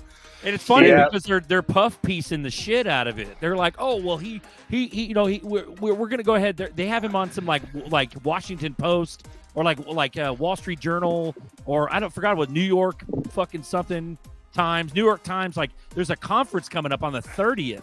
He's still a keynote, isn't he? He's one of the keynotes. Yeah, he's in the keynote. Yep. Dude, he should be Hold on, I literally think I like have it. in town square hanging from the gallows, dude, at this point. And are you Dude. kidding me? Yeah. Only in Sorry. crypto, right? Only Bro. in crypto. It's bananas. The criminality is bananas. What about all the people that lost all their money? What about that? Shout out to DAI, bro. Like, I love that man. He is just fucking, no, this is not right. Fuck you. Like, that's DAI on Twitter, dude. He's like, no. Yeah. Anyways. Yeah, dude. Welcome back, Apex. Sorry, go ahead. Funny thing too, man.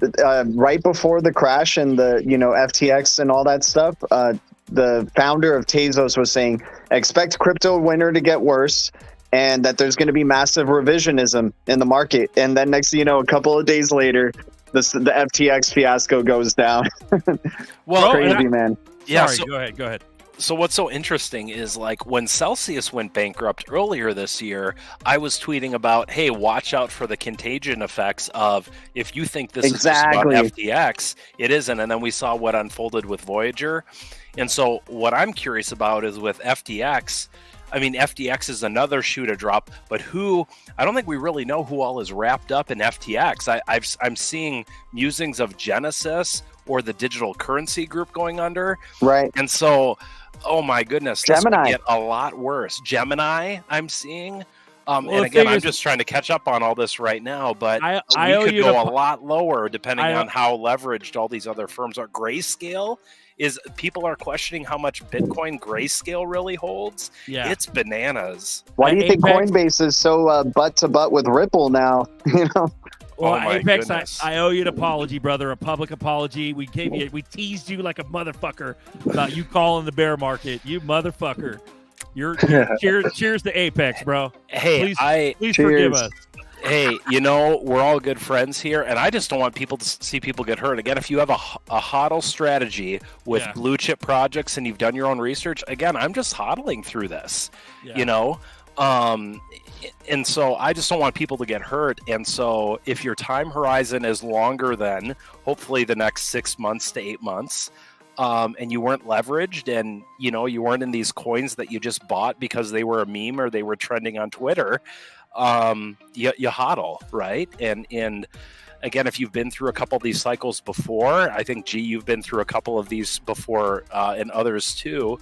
This might be scary for some, being like, crap, what do I do? Right. If you've been through this, again, if you hodl and you're in a blue chip project that has staying power, you hodl strong.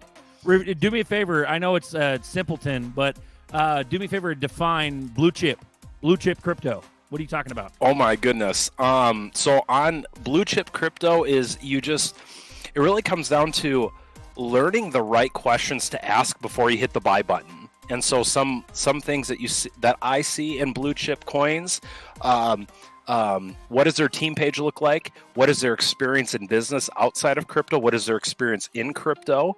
Have they been part of successful, business campaigns before, or are they unknown, or are they, do they not have that experience? What is the tokenomics of the project? Is there a maximum supply, or can the supply be inflated forever, indefinitely? Has the code of the project been audited? Actually, on my blog that I have on Medium, I have 32 questions that you can ask before hitting the buy button.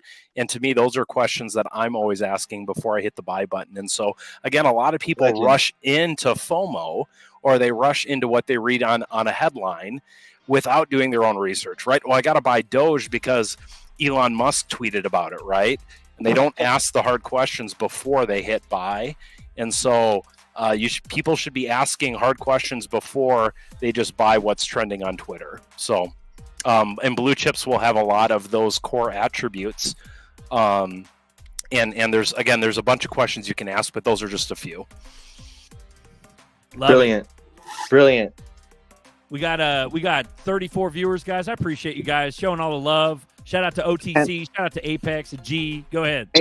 Apex, I got a question. What would you think is the next who's the next domino? What, like, now that we're seeing this kind of trend of the fraudsters that are, coming out, or, obviously people who didn't deal with regulations well, who do you think is the next one?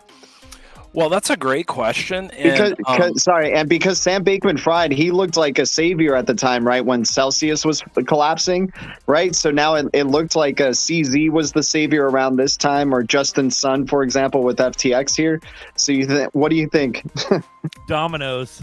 Yeah, well, I go back to first principles with crypto, and again, first principles with crypto talks, and I think what will eventually come of this, or the opportunity that comes from the FTX fiasco, is how do you verify the solvency of any of these centralized exchanges? Number one. Number two, at its heart, crypto is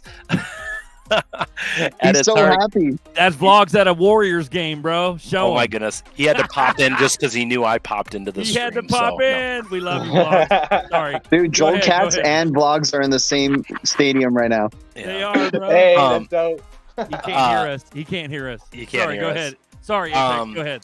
Tom Emmer had a great interview on Fox Business where he talks about, basically he says, with FTX, the problems with FTX really comes down to a failure of what's happened with other centralized finance, like Enron, for instance, or the Great Financial Crisis. And so to answer your question, G, I think what will come out of this is a push for further transparency amongst these centralized exchanges. What I mean by that is, how can you verify on chain that you're solvent, right?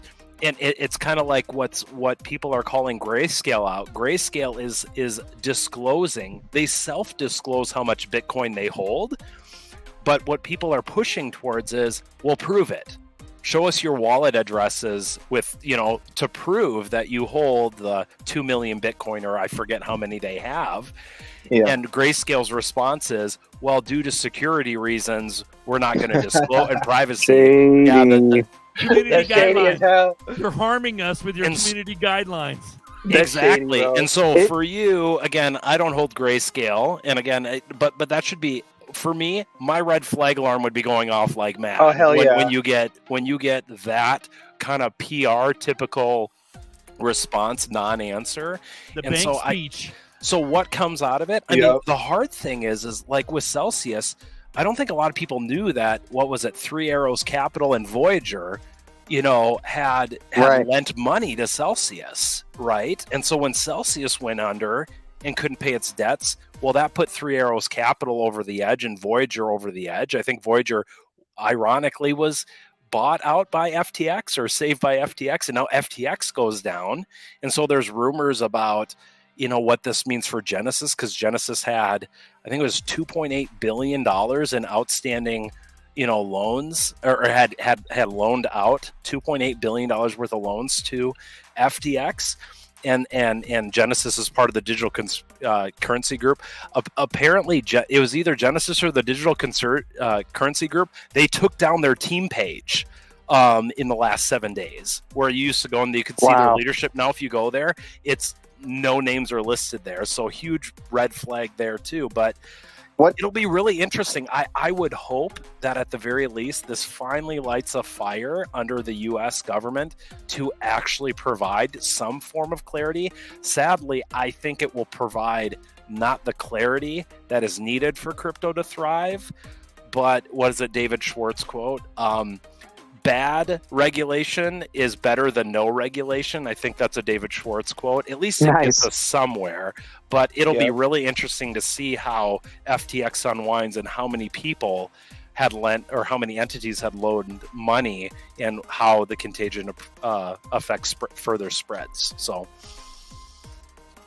and how do you I know my initial response when I saw that, of course it was with shock, but it was also like, yep, this is why Ripple has been doing it right since the very beginning. Work with regulators, focus on payments, focus on your ledger.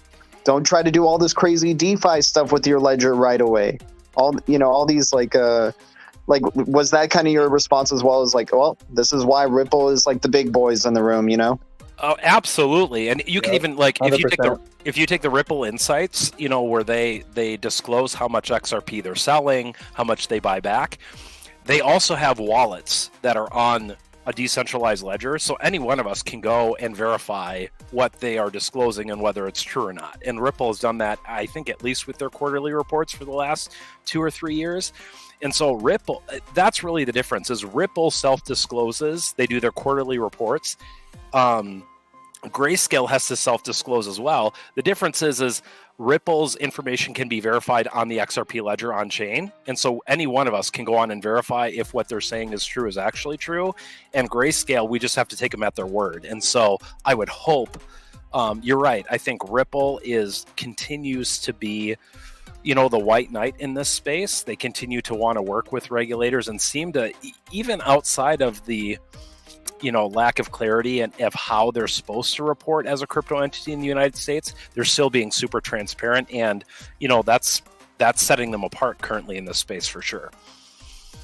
One thing I want to add is that Ripple right now has more international regulation passes, like they've been approved globally, that are hold more the most. And they hold more than the SEC. The SEC is trash compared to every other regulatory body around the world, and Ripples are holding all of those. So the only last step is United States, and I 100% agree with you, Apex, and I totally believe that all this stuff is meant to happen.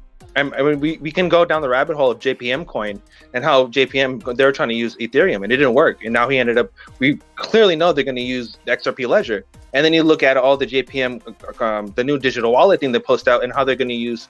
They promoted ticketing adventures. What is ticketing adventures? That's BPM wallet.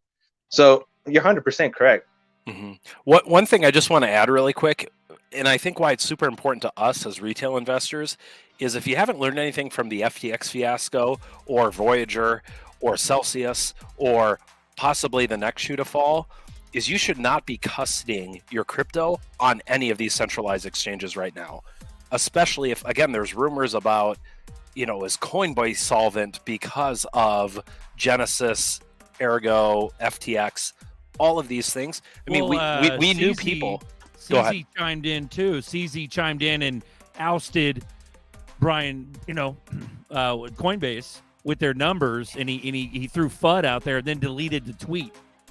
So sorry about that. Yeah. No, absolutely. And again, how many failed exchanges is it going to take for you to realize that your coins are probably not safe on a centralized exchange? And again, we have people in our community. I just had a bad feeling about Celsius. I did use Celsius, but I moved all my coins out in February. 5 months before it collapsed. And again, that just I was like, oh my goodness, thank you. I was involved in, again, not a centralized exchange, but Freeway was also a popular passive income play. And I put money in there in April. And when Celsius collapsed, I'm like, I'm getting my money out of Freeway, even though nothing looked wrong with Freeway. But now Freeway has since, I think in September, announced that they have paused withdrawals as well, because of solvency issues or liquidity issues. Whenever someone says they have a liquidity issue, that means they don't have enough money to run their business. Translation, okay? Right. Liquidity is a fancy word saying we are out of money and we are trying to figure out how to get more money. So that should be your cue to say, my money is not safe on this exchange if they have a liquidity issue. Or market conditions. Due to market conditions is just business speak for we're out of money and we're trying to figure it out. So that's the one thing I would highly encourage people. There's a lot of great tutorials online. I mean, many of us here have Ledger Nanos or Treasures or any number of hardware wallets. They're really they sound intimidating. They're not super hard to use, but I would much rather that. Again, we have people in our community that have assets that are stuck on Celsius, and they're probably not going to get any of that back. Probably some in our community that have on FTX, and you don't want to be, well, I'm on Binance. Well, what if Binance goes down? Well, I've got mine on Coinbase, and they're regulated in the US. Well, what if they go down, right? So just public service announcement. Still the Wild West. No, that was good. Still the Wild West, right? Veritas, he goes, do we actually think that the existing Congress will be able to come up with the required regulation guidelines? Let's hope so. And it goes back to what, that's important that you say that. I believe that it goes back to the whole savior concept, where we're not quite there yet, but there's going to be some massive political stuff come up where they're going to be in a position to be able to make the right regulations. You know what I mean?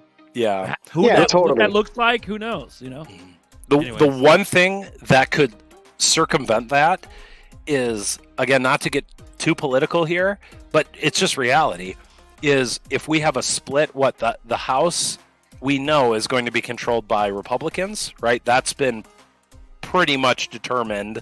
Okay, save for tinfoil hat theory about anything, right? And the Senate, there's a chance that it still stays Democrat, or it could flip Republican, right? which means if it flips Republican, there's like a runoff election in Georgia, and I know there's other things going on with voting machines, all that stuff. But if Congress is split, and again, I'm not super keen on legislation in the U.S., but if both are Republican and you've got a Democrat president, the chances of any meaningful legislation passing in the next 2 years is like basically zero.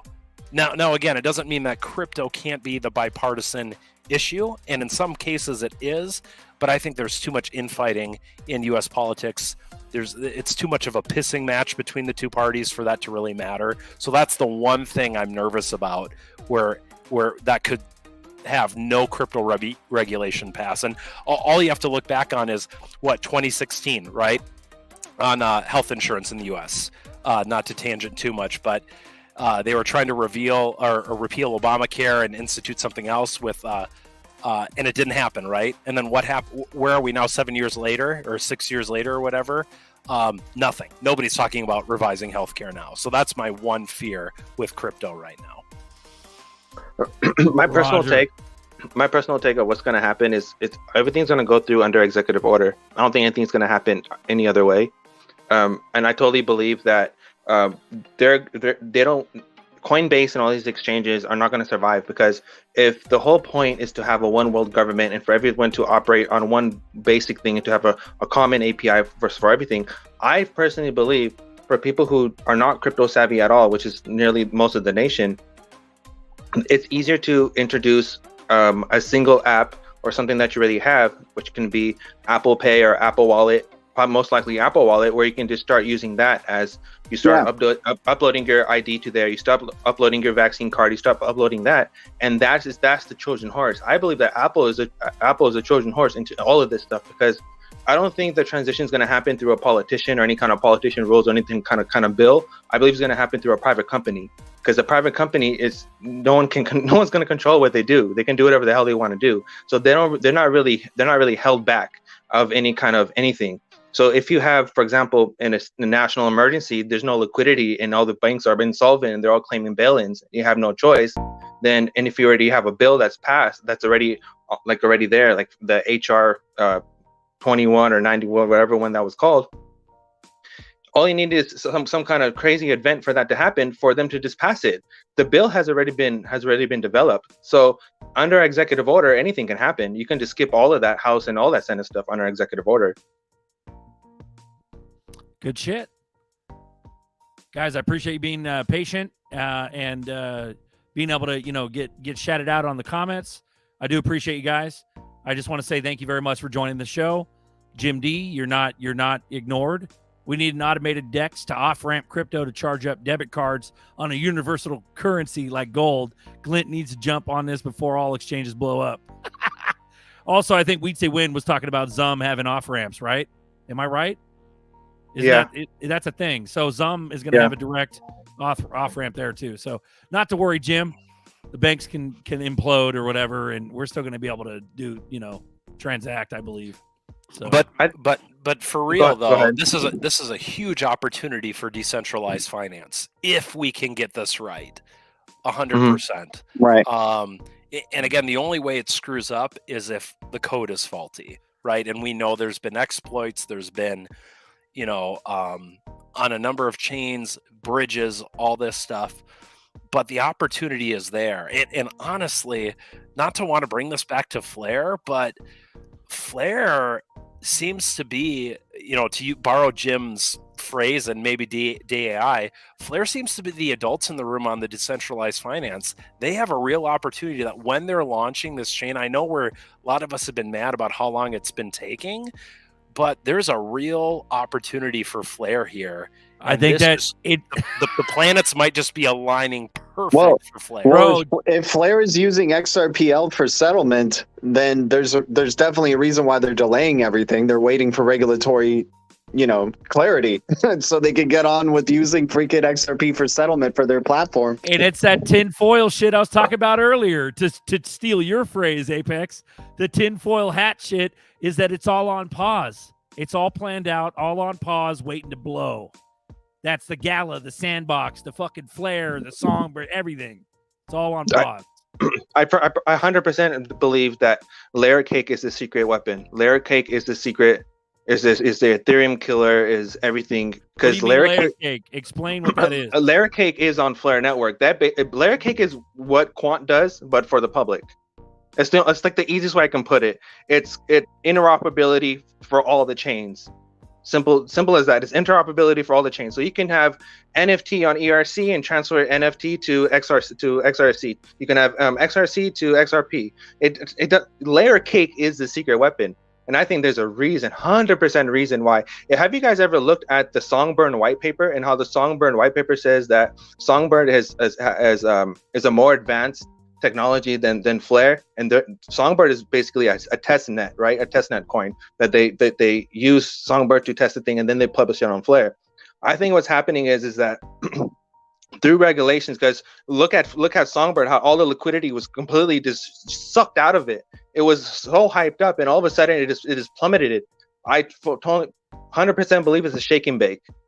They're shaking everybody out, making everyone lose hope, lose all faith. And when they come into play, XRP Ledger comes into play, they can promote their Bitcoin all they want. They can promote their Ethereums, their Dogecoins all they want. If it runs on the XRP Ledger, what does it matter? It doesn't matter. Bruh. I don't like talking about my Flare. I love it. Legendary in the chat. That's what I was thinking too, is like, especially when I saw this FTX thing, it just reminded me about like how many companies are trying to leapfrog around the whole regulatory aspects just so they can have like a head start ahead of other projects. Like, oh, look, we're doing DeFi. Look at the percentage of APY on these things. Look at all these great features that our platform brings. Bring us as many users as possible, and then maybe we could somehow work with regulations. And, you know, that's why I think, like, you don't think XRP could have done DeFi, like, for how long it's been in this space for? Like, they couldn't have been partnering up with, like, all these platforms to say, yeah, hey, provide APY for XRP, provide APY for expert, you know. There's a reason why they've been holding back on that, and it's a crypto that can transact so quickly. Same thing with XLM. They're holding back on that type of stuff as well. You're not seeing them jump in that arena just yet.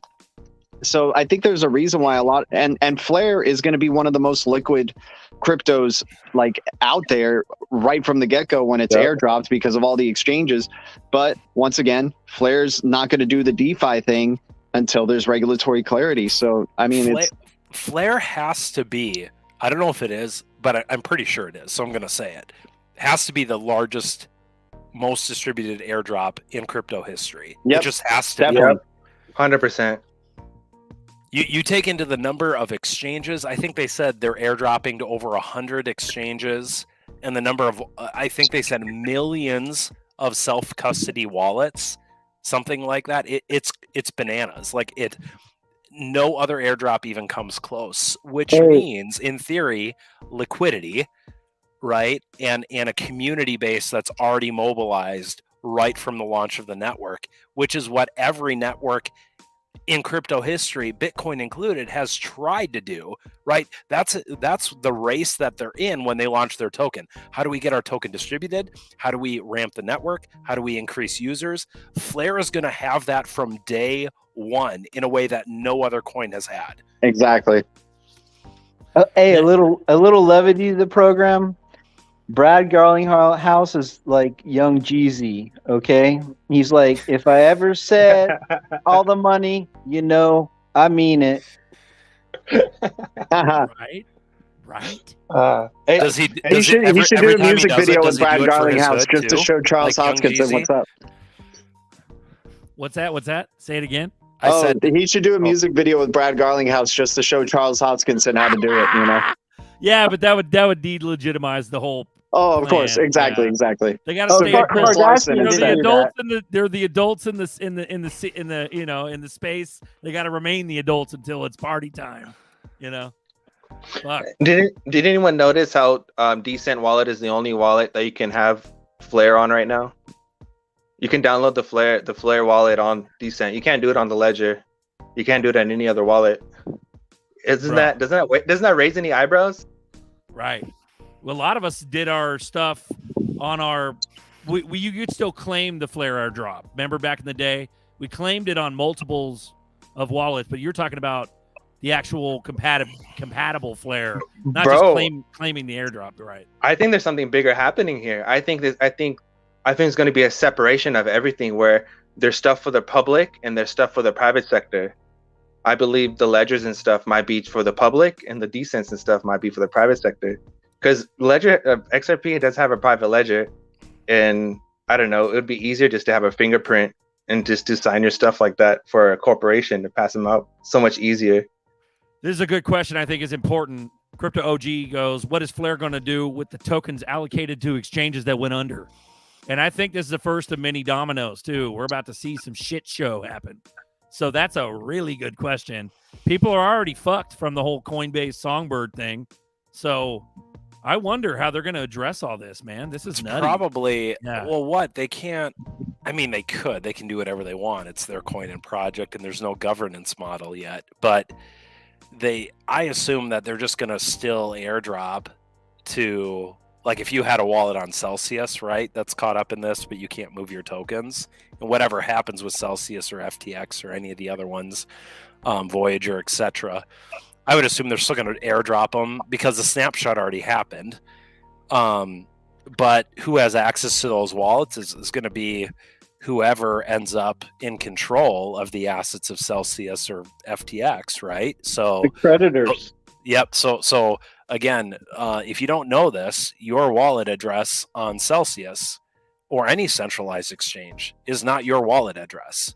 It is owned. The private keys are owned by that centralized entity, and you sign away your right to those in bankruptcy hearings when you custody your crypto there. It's part of the terms of service. So I would guess those tokens are probably going to end up in the hands of whoever ends up with the assets of these defunct exchanges, and it's not going to be retailers. I'll tell you that much. Crypto Homegirl says, so do we need a Flare app on our ledgers for airdrop? I don't believe so, because we did the initial. We don't need the app. That's more the GUI. That's the user interface. Yeah. What you did was you linked on an Ethereum based level. You linked your shit, and so if you linked your shit during the airdrop back in the day in 2020, that's good enough. You know what I'm saying? Exactly. That's the Berserker explanation. Yeah, that's very good, man. That's gonna be funny. We're like, the there's cold gonna storage be. doesn't matter. Yeah. Go ahead. Oh, there's just going to be so many, like, we're going to be in 2025 and be like, man, there's going to be so many new crypto people is what I'm saying, that they're going to be like, what the heck was this snapshot in 2020 that you guys are talking about? That's if they get through it, bro. There's Right. going to be so much info about other chains and shit. They're not even going to get to the nitty gritty of the ZERPs and the Flare. Like, that's our shit, dude. Bro, They're you know, not I think that they can't even get to the root of all of it, bro. No, maybe they will, because we'll be the richest. And Bro, yeah. they're Oh, gonna it's make be everybody crazy. poor. They're gonna make everybody poor so they can't even afford it, bro. And they're gonna raise the price of these cryptos so goddamn high that when they even try to go buy a piece of XRP or any other coin, it's only gonna be like 0.0000000 Well, no, they're portion gonna of be. any Remember crypto. Ready Player One, bro, in their fucking mobile home stacks. Ready Yeah. Player One making micro payments off of Sims on their VR headsets because all the jobs are taken up by the AI. Your digital assets will be more valuable than real life assets. Oh, Exactly, man. 100%. It's horrible. I think the basis of that. Yeah. Sorry. Go ahead. the whole wealth gap plays a huge role in all of this. The wealth gap in the health passes doesn't work. This whole thing doesn't work without those two things. Legendary think people- says, right. Legendary says Hugo is stated he'll work to get the information from the exchanges. So they know, they've learned. They're not going to fuck us again like they did with Songbird. Yeah. And to Legendary's point, Yeah, Hugo Songbird. and the Flare team pre-governance, which is where we are, none of us have a say in how they're going to distribute the token right now. They could decide, hey, sorry, we're not going to distribute to Celsius wallets because those are never going to go to any of the retailers, or we're not going to distribute, or we're going to wait and see and hold these coins in escrow to wallets associated with FTX. Now, again, I don't know if they have a way of actually mapping that or knowing that. That's a lot of information to aggregate or whatever the word is. Sorry, I don't know words well, but Yeah, we'll have to wait and see. So You poor know- they can't pay attention. Go ahead. Bro, on that point, it'll be so messed up. You know how they did the whole COVID stuff. How I wouldn't go back. I was telling you about how my aunt, how they got sick and everyone's sick and the immune system deficiency, all that stuff. What happened if the whole point of getting everyone poor is so they can just tokenize all this debt and then back it by XRP, and then everyone is stuck on the system and they're stuck buying their own debt back. Bro. Shady. Bro. So it's a possibility, though. It can happen. Well, let's go MAGA. Let's go MAGA a little bit. I don't think they're going to get rid of physical money right off the bat. They can't, bro. There's too many motherfuckers. There's too many old school. Our parents are still alive. The boomers are still alive. They're not going to put up with that shit. So they got to slowly roll it out. Question is, how's the savior, how's that going to be implemented? The savior topic, the savior aspect, which is the 80-cent bread, but also allow CBDCs to run. Make it they're going to have to take the evil boogeyman out of the CBDC concept. I think. I'll tell you how this works. I'll tell you how this works. Do it, K-Hud. Do it. There's a lot of boomers out there. There's a lot of wealthy ones. There's a lot of boomers that aren't wealthy. Okay, so when those not wealthy boomers come in need of funds to live, they're gonna learn how to take this card, or they're gonna learn how to use their phone, walk into wherever they need to do, and put up the QR code, and they know that, hey, I can eat tonight, and that's how it gets implemented because they can't afford to live. Yeah, to kind of go off K-Hud's point to answer your question, I think the way they take the boogeyman out of the CBDC is it's all about messaging and narrative. That's the only way you can do it. Now, again, government will use it for evil. They'll use it to surveil. Sorry, words again. To track. They'll use it to program what you can use their CBDC US dollar for Uncle Sam for, how much you can spend, how to inflate the money supply. They'll make programmable money that will expire in your banking account or on your wallet on your phone if you don't use it in a certain amount of time. But so they will use it for all of that. I would like to hope that in the United States there will be calmer heads that believe in freedom that will try to protect us from that sort of government tyranny. But I think the way they take it out is kind of to K-Hud's point, is you say, hey, this is the new form of money, just like, again, to make it maybe boomer centric or the greatest generation centric. Remember when checks were new, right? This is just like writing a check. There you go. Except for check is on your phone. Yeah. And this is how this is like writing a check. You scan a QR code, and that's how you get your bread. That's how I think they'll take the boogeyman out of it. Yeah. And in true narrative fashion, probably 80% of us will buy that. Wow, programmable money to save us from hyperinflation. Yay. Yeah. And the rest of us will know this is awful, but this is the future. And how do we protect our liberties and freedoms?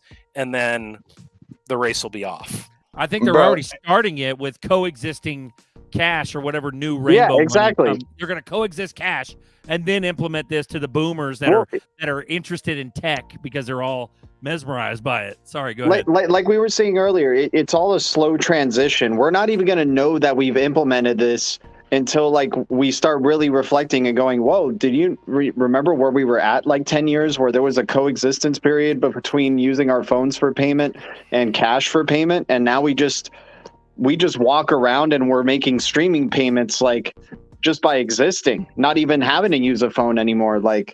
It's so easy to do tap and pay now. I've used tap and pay more in the past 2 years than I ever did before. I'm rarely using cash.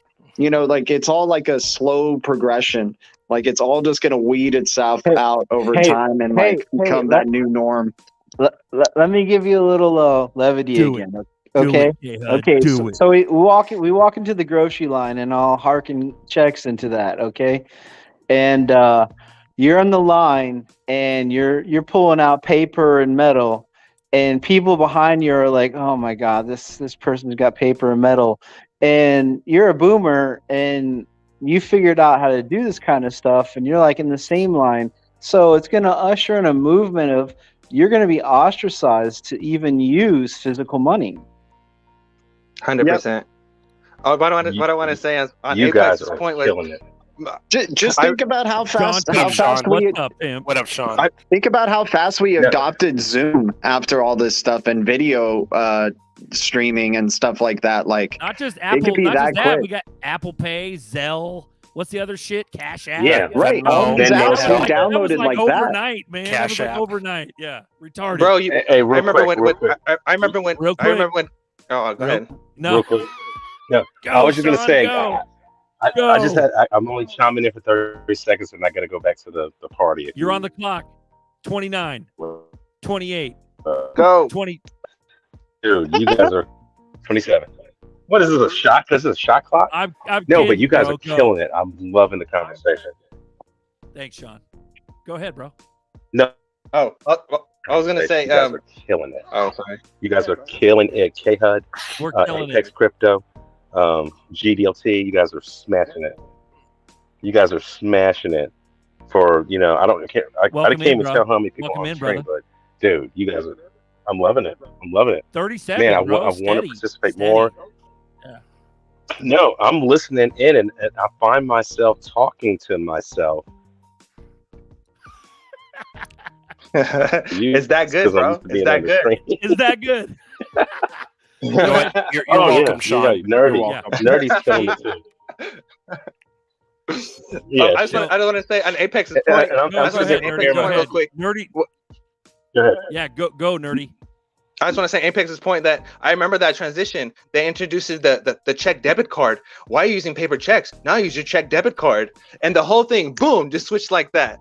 And on another case, the way that they can get you using the digital currency is simple. Enact another pandemic and say that you won't get your stimulus unless you register with your wallet and you have your I love it. vaccines. He's got the Boom. UBI There it is. shit Simple. going, bro. No, I have to echo what G said. The transition again. There's another quote. I forget who says it, but transitions happen slowly at first and then all at once. It reminds me of, I can't remember, 2019, 2018 was when maybe it was 2020 when all of a sudden you start seeing these articles about how businesses could not get cash from banks, or banks were limiting the amount of cash that businesses could take, cash run businesses, restaurants, hotels, whatever. And they were limiting it because, hey, there's a paper currency shortage in the United States. Now, again, why did that happen? It happened because most of the currency exchange has been digital, I think, for 10, 12 years, at least in the US. And then all of a sudden, when then people start noticing, what do you mean there's a shortage of cash? And it wasn't super shocking to most people because most people, again, they say, well, I Venmo, I PayPal, I have direct deposit, I use the automatic clearinghouse or whatever. Most currency transactions are digital. And so it wasn't that much of a shock to most people that there was a lack of paper currency or a currency shortage in the United States. I think the same thing will happen with CBDCs and programmable money. Eventually, again, they'll have to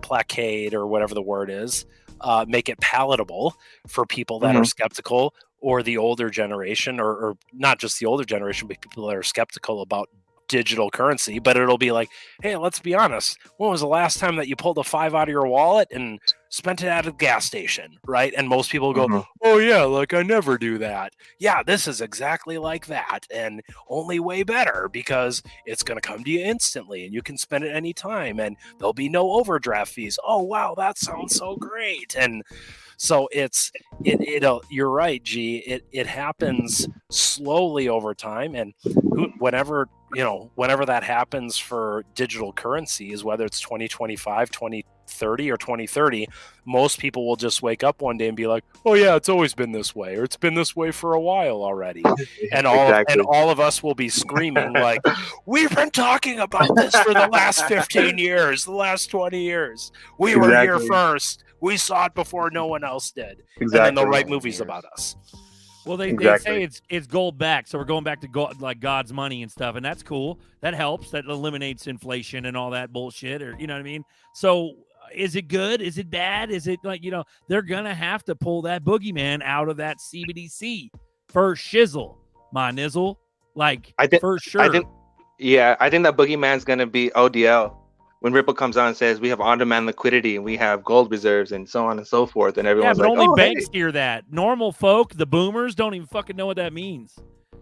That's true. So, so it's like I don't know. The cash, That's true. I think their plan is that, like you're saying, the 2030 shit, the 2045 shit. That's when they start eliminating cash. Like it'll be something weird. It'll be Sorry, go something ahead. weird, like when Visa. Visa. Every time you run your Visa card anywhere, or you use your Apple Wallet that is also running your Visa or MasterCard or American Express, there's like a 2 to 3% charge for just running that transaction.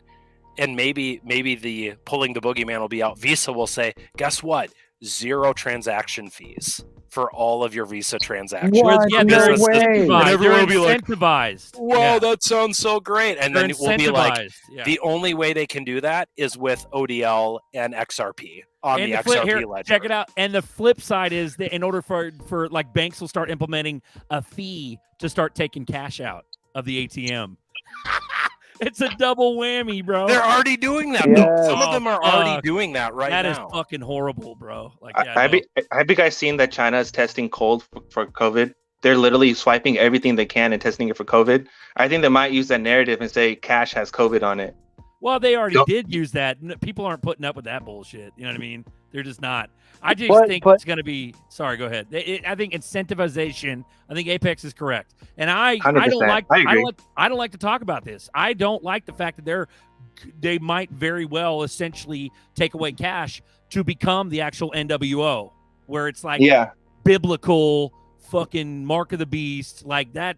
Cash is our last defense. Because you could stack cash, you could, you know what I mean? You don't, transactions aren't tracked. You can't, you know what I mean? No one can fuck with you if you have cash in you. The only way they can fuck with you is inflation with the cash. There you go. You know what I mean? There you go. You gold back and take away inflation. You better not take away cash, otherwise. But what's the narrative? They're telling everybody. They're telling everybody to go into cash right now, and obviously you hear that in the crypto market as well. Go into cash so that you can, buy. But this is a small understanding of people that we're here with at the moment, and shout out. Yeah, and you got. They're telling you to put your money in cash, but they're trying to remove cash from the system. So like you just said a minute ago, Berserker, what are they going to do? Inflation. So you have this cash on the side where we understand to put our cash into investments, assets that we've talked about earlier this evening. And we have actual tangible, it's not, that's the concept that people can't get past. Is the tangibleness of the code and what we own as a transfer of value. And that's what we're moving towards. And that's the difficulty for people to understand. They think of paper and money or even a credit card as a transfer of value, but that's not really value. That's a payment process. What we have are actual value payment instruments or assets, basically, simply, that we can convey no matter where we go and no matter what network or silo or whatever the situation may be. And there's different values for the assets and the protocols that we are looking into. What did he call them? Blue chips. And we understand that. And it's hard to tell people this stuff when you got the bullshit on, sorry, excuse my French, on mainstream TV that, and this is the best time to get in, and people are like, this is, I wouldn't touch this with a 10-foot pole kind of stuff. And it's difficult. It's unfortunate. Well, we're going to use whatever form of value that they dictate, the controllers of monetary policy decide is valuable. And then if not, we're going to probably create our own subsect of people who decide in our own little niche what we consider to be valuable, but it will never be the majority of people. There's your New York Times event, November 30th, 2022. Speakers, keynote, Sam Bankman-Fried, CEO of FTX, President Vladimir Zelensky, Larry Fink, CEO of BlackRock, and our very own Treasury Secretary Yellen. Yes, go Sam, bro, just go. look at Or that. puppets. Just look at man. that. You can't get more deep state than Bro, that, bro. you can't. You honestly can't. That's deep What state is heaven, bro. CNBC. Oh my gosh, Alan, what's up? Back on the show. We love you, Jim D, loving it. Just wait I till your missed a little barista. bit. I was listening. Just wait till your barista, bartender, or naughty dancer flashes their QR code, tattooed body parts for payment and tips. Yeah, dude. Yeah, I don't think they're gonna get a QR code titties. What I'm hoping is that we retain cash until we're old farts and we don't care if we're dead. Retain gold and precious metals, man. Meaning like in society, I hope we retain some sort of financial privacy, just enough to where we're old farts and it don't matter. If you got kids, yeah, I'd like it to be nice for their generation too. But like G said, shit's gonna happen, bro. Get your golden ticket now, right? Because they're gonna dictate what we fucking do. You know what I mean? That's the shitty hard truth. Especially coming from somebody, a patriot. It's hard. Hey, look, you got DAI and you got BitBoy. Where are they from? Georgia. Don't mess with the dirty South. Don't mess with the dirty South. Where's Sean T when you need him? Sean's repping Georgia too. I love it. So guys, we're going 2 hour 26 minutes. What are we looking at, guys? What are we looking? You guys want to call it I'd or go what? for another 30 if anybody else is going. Another 30. Cool. All right, take the fucking helm, guys. Don't fuck up. I got Buster's avatar. I'll see you in a minute. I'm gonna go to the lavatory. To Jim D's thing, like it's not going to be QR tattoos or anything like that. It's going to get to a point where these phones are going to get so sophisticated where I could be, let's say, like I'm with, I don't know, I'm talking to Berserker face to face, and I go, dude, that was hilarious. You know what, Siri, send Berserker 1 XRP, and then our phones will just hear us talking to each other and make that payment happen. You know, it's something like that. It's not going to be like they're going to make you want to make payments without even thinking. That's like the whole end game about this thing is like payments, micro payments, just streaming payments all over the place, not having to keep jumping through hoops of how to make a payment the quickest and most efficient way possible. And so exactly, you know, it's going to be just like we send a text message. We're going to be able to send money the same way. Yeah. And if you look at China, China's already working on quantum phones. They skipped the whole silicone thing, and they're already working on graphene processors and graphene chiplets. Yeah, and dude, and Amazon has those weird ass stores in Middle America where they already testing on people, like to see what happened. Like you go in there and you don't even have to interact with anyone. You just grab your item and then walk out, and then somehow it's charged to your Amazon account. Correct. Yep. As soon as you put it in your cart, it adds it to your cart. As soon as you pull it out, it takes it out of your cart. You don't Hey, have to be... let's play a little red pill here. So we understand the dynamics of the potential infrastructure and financial system that we perceive to happen, right? From the narrative that we understand. That being said, so you also have a community of people that don't want to be part of any of this, and we become like an existential barter system. It will. Yeah, It's gonna be like Dune. I don't know if you guys saw the movie. 100%. Okay. 100%. Yeah, but it'll be a division. You'll have like the sand people, the Yemen, who like believe in the earth and the land and are like totally anti-technology and everything like that. And then you'll have like the people who are totally all for it. You know? Well, you know that's like biblical, right? Like we're gonna have the great breakaway of mankind. Like there's only gonna be a few nations that are actually gonna separate from the world system.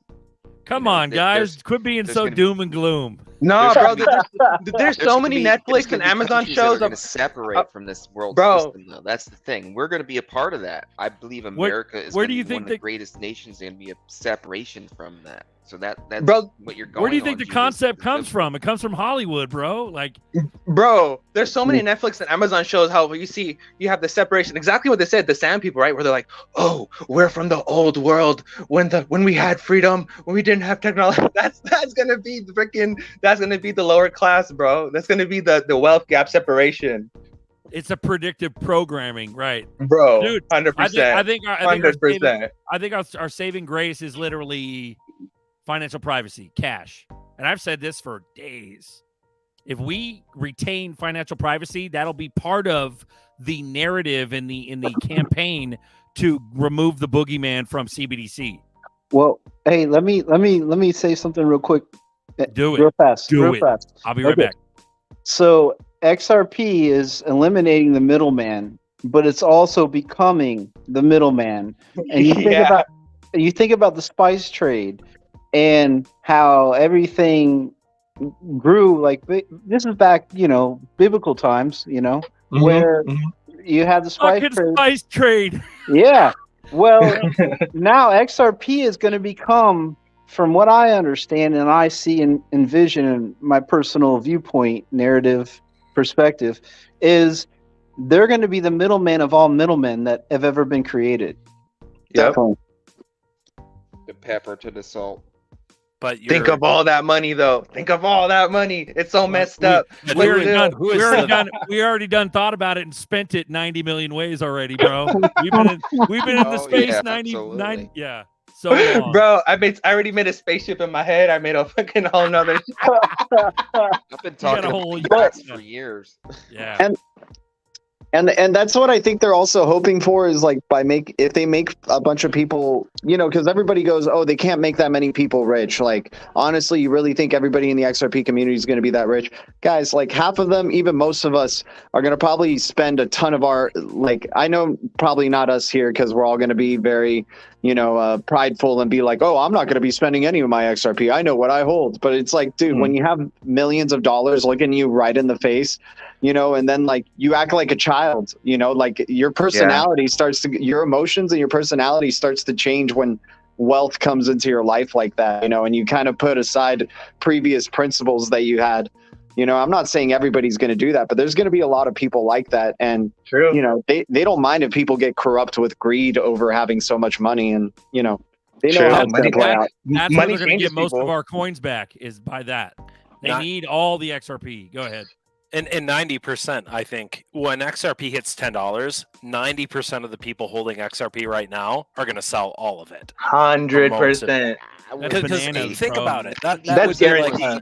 That's like a 3,000x from here. Oh, yeah. Like, there's no way. It's like Amazon. People say, well, if you bought Amazon in 97 at $24, it's like, and held it until 2021. Yeah, you know who did that? Jeff Bezos. Well, hey, Jeff look, Bezos and wait, five other people in the history of everyone who held Amazon stock held it from 97 when Amazon was a broke used book company to an e-commerce giant. 5 people, I guarantee it. And XRP, I think there will be so few of us holding XRP or a small amount of it once XRP, if it hits $100, $300, $1,000, if you're holding, I'm not saying people won't buy it then. I'm saying the people that are holding XRP at 35 cents now, 98% of them are going to be gone by the time it hits $100. They would have sold all of it. Bro, the average salary in America is $30,000 to $60,000. Imagine seeing $100,000 on your ledger, $100,000 on your Decent wallet. You're going to sell that shit ASAP because you just made a year's salary overnight. 100%. Yeah, that's why you got to make a plan. You got to make a cash out plan for you based on your metrics. Hey, I'm going to cash out this much at this point and this percentage. Because if you don't have a plan now of how you're going to manage your wealth, you're going to make up a plan on the fly and say, oh, I want a boat. Sell this extra. Oh, I want a 5th house. This. Oh, I want to get my third girlfriend a Lamborghini, this, and then you're going to be broke, just like it happens with lottery ticket winners, because that's what it is going to feel like for a lot of people when they wake up one day, whether the catalyst is the SEC settling or the case resolving or ODL going live in 35 corridors instead of 30, or Japan using XRP and all the whatever the catalyst is. If you don't have a plan, when you wake up one day and you see those 0.00000 on your ledger and it's life changing for you, you're just going to spend it. Definitely. Beautifully said. We love you guys. 33 viewers. Crypto Night Live number 64. Cheers to the Blue Crew. I think when people start selling, when people start selling, they're gonna skyrocket the price, and I think that's what the song was that just came out, the whole Ripple song about 4 to 6, and then was it 2 to 4, then 4 to 8. I think that's what we're gonna do. People are gonna sell at 2. And then more people are going to sell at 4. That people's like, no, I'll hold and wait for a little bit. So you have people that sell at $13 or $90 or whatever. Then you'll have people that sell at, $250 or whatever. And then they'll skyrocket to 1,000, and everyone's going to fucking sell at 1,000. And then they'll skyrocket it to 100 million. Dude, Berserker, have you heard this song yet, man? You got to hear it. Yeah. I don't want to play it because I know I'll get copyrighted. I don't know about that other rap song. Oh, the rap song is so funny. Anything that was so obvious. So obvious, bro. A lot of you people can't get have more already obvious seen than it. that. I think come on. it's going around Twitter like crazy right now. So I think everybody's seen it. But yeah, That's awesome. You want to play a Ripple or whatever? Yeah. I mean, and cool. that coincides with the BG Snowball picture. It coincides with so much more. It coincides with everything, bro. There was literally, if you look at the poster for the movie Spirited, it has Ryan Reynolds and I forgot Will Ferrell next to each other, and one of them's wearing all green, the other one's wearing all red, and they look like jesters. There was literally a post from Mr. Poole of a person wearing all red and all green in the same lineups too, though. One on the left and one on the right. It was crazy. Sorry, go ahead. Hey, look. So Kardashian got, smacked. And look, we understand all the bullshit behind everything. No offense. Pardon the It's all a show. Yeah. So why didn't they arrest or bring Ellen in for pushing Ripple? Yeah. Oh yeah, right. Ripple Ashton Kutcher. XRP's the one, bro. And he was with Vitalik. Hey, I'll just say quick. I know you guys know I don't get down on the Riddlers, but if any of the Riddlers are proven to be right, I'm going to donate like 10% of my bag to the charity of their choice. I'm just going to say, if I end up eating my hat on one, I'll eat just one. If one Riddler was right, I will, on record, on the YouTube algorithm forever, I will donate 10% of my bag to charity of their choice. Mr. Poole has been on point. Who's the most likely candidate? Baba? Oh, I don't know. I block them all. I literally block all the Riddlers. I can't stand it. It's a me problem. I know, because I know people love the Riddlers. Well, you got us to tell you about it. You don't need them. No, I've got friends. I've got friends like you guys that tell me all about them. If I see a Riddler on Twitter, I literally block them immediately. If someone tweets it, I block I block them immediately. It's a me problem. I'm sorry. Yeah. That's like a pet peeve. No, 100%. I mean, they're like nobody's investments, in my opinion, at least, because I'll never tell anybody what to do. But nobody's investment should ever be based off a riddle. It's got to be you're finding the information and your own facts, your own information that makes sense to you, and not just some FOMO mentality of something that's so mysterious and odd and things like that. But I understand there's a lot of people who do have that. But I think out of some of the riddlers, the ones that still seem like they have some credence. I mean, I don't know how long we're going to keep giving them any credence for, but obviously BG123 and then Mr. Poole. Those are the only two that I think are legitimate. Baba Cugs, I've tried talking to the guy and I've been in his spaces and he says, I don't look into the specifics like that. I'm just doing what I'm told from Master Chief and he tells me 1322. I'm like, okay, well, dude, There's literally like ISO 20022 hackathons here that the Bank of International Settlement said Interledger Protocol wins. Like that is more than information than what you've just given me, Baba. You know, like yeah. Baba, I think, is on the outside still. He's not on the inside. But someone told him something, and he managed to make a couple of heads turn, and now we're all like fanboys for it. But Baba is an asshole. And I'll just say it. He's an asshole.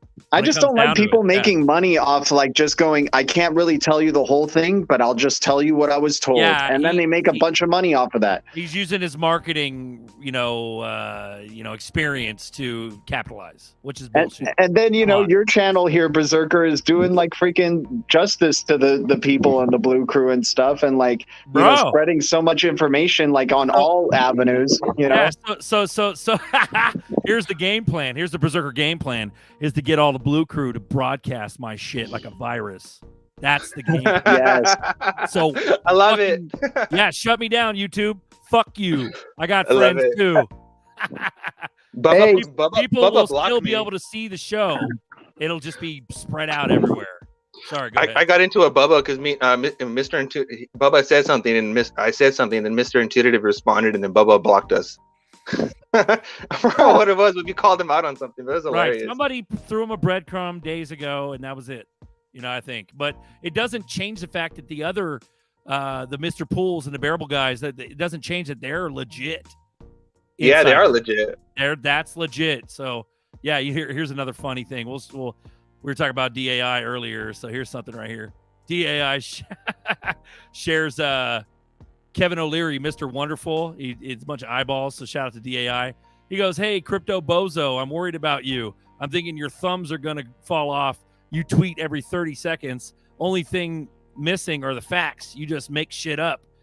And it's Ben Armstrong going after Mr. Wonderful. Why the fuck would Mr. Wonderful react so crazy if Ben Armstrong wasn't over the target? Yeah. You really have two choices. You're either playing misdirection, right, which he seems to be doing, or you just go completely silent. I mean, that's and I think the former has something more to hide than the latter, personally. Amen. Bro, Shark Tank is literally a show where people come on live on TV and Kevin O'Leary exploits them. He's a fucking asshole. I don't care if he literally steals people's company. Yeah. Like how is that even a show? How is that not a Ponzi scheme live on television where someone robbing these people? Someone worked 30 years to invent something, and then Kevin O'Leary comes and says, "Hey, yeah, I'll take 3%. I'll take 30% of every company and give you 3% royalties, and fuck you." Yeah, he's a piece of shit. Yeah. Chances are, if you see a person's face on any mainstream television type of thing, they're a puppet. They're a puppet to the producers 100%. that hired them, the show that's hiring them, whatever. If they're a massive face, a million of people are watching it, they're all just puppets doing whatever they're doing, and they're playing their part in the show.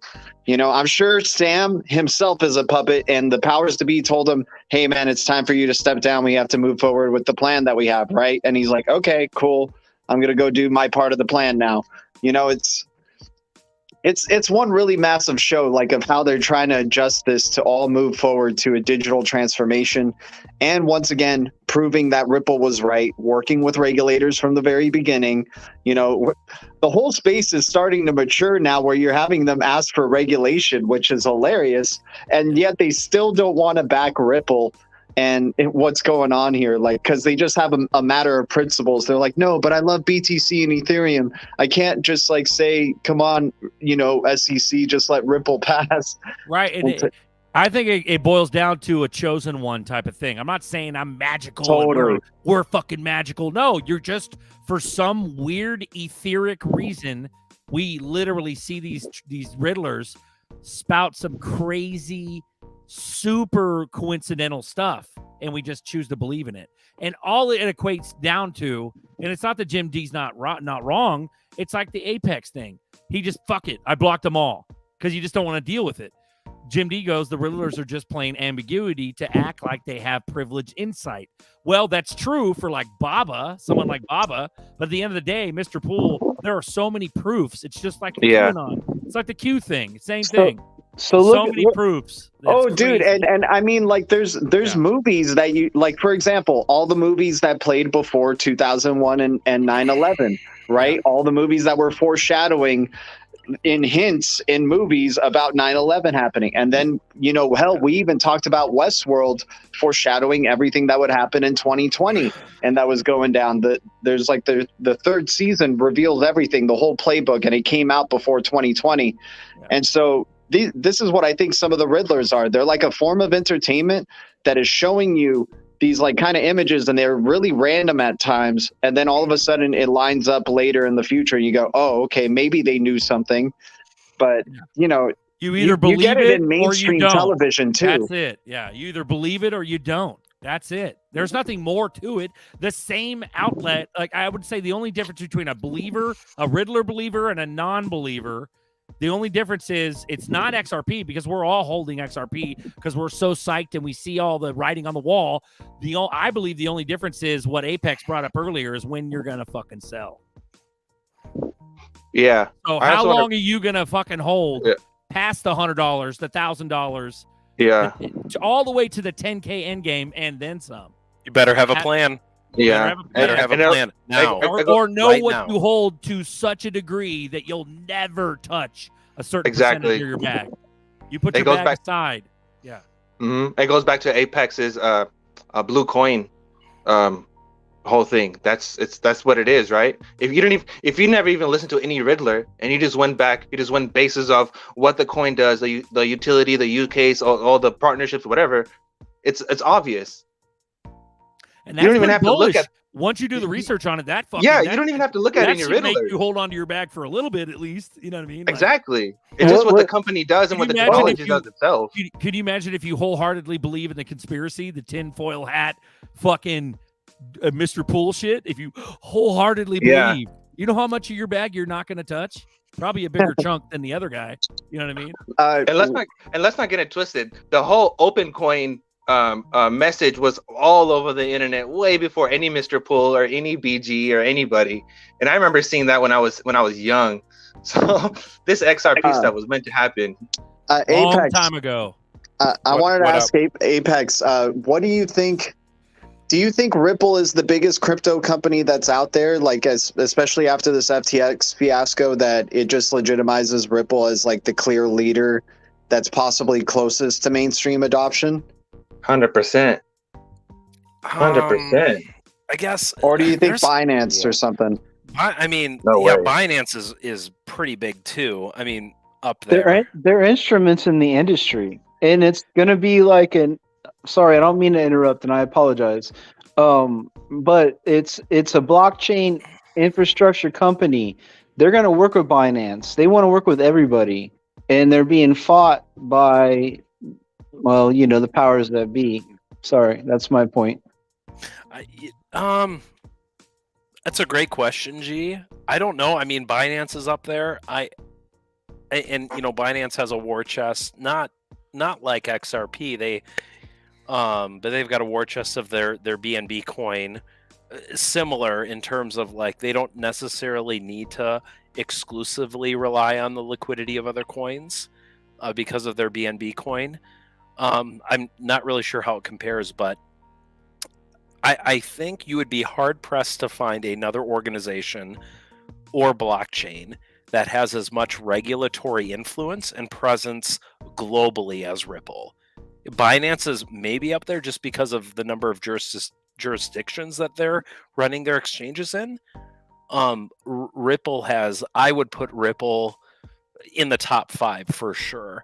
I mean, they just announced recently that they're getting a money transmission license from Ireland. They have an office in Ireland and London and Singapore and Dubai, and they've got offices in San Francisco and New York. I mean, they've got people everywhere. They just launched ODL this last year in Brazil. They're working with Canada, the largest too. bank in Brazil. I mean, Leonidas, if you're not following Leonidas on Twitter or the XRP Arcade, where he's documenting basically the top banks in the world, the top financial institutions in the world, and how many are on RippleNet or have piloted programs under RippleNet. The Central Bank of France has cited them. The Central Bank of Palau, and I mean, you would be hard pressed. Ripple's top 5 for sure, at least if not the top one for sure. Absolutely. And G, back to your question, and what Apex is saying.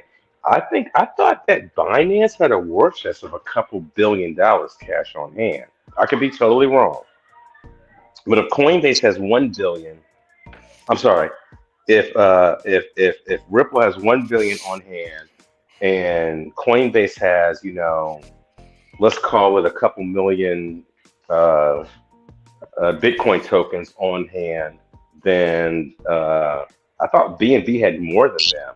They'd probably have to have more than that, just because they're an exchange. I would assume. Yeah, they've been around. They would not just in BNB, but I think the liquidity they would have to have would be. I'm sorry. Orders of magnitude large. Well, maybe not orders of magnitude larger than Ripple, but certainly more than larger, Ripple, just because they're functioning now. Once the and they're global. What is it?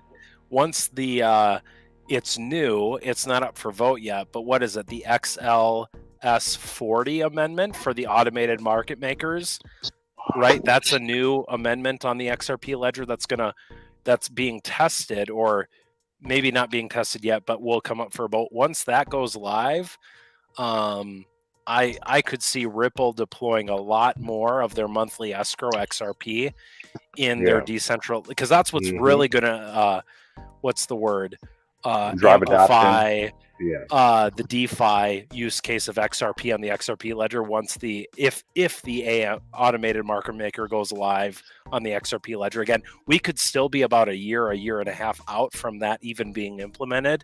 But once that happens, I could see Ripple. That'll be huge. You get they get their $500 million or $500 million or $1 billion monthly escrow, and instead of saying, yeah, they took out 100 million and the rest went into escrow, oh wow, they took 3 to 500 million and put it back into escrow, and they keep 500 and start feeding the DeFi ecosystem on the XRP ledger.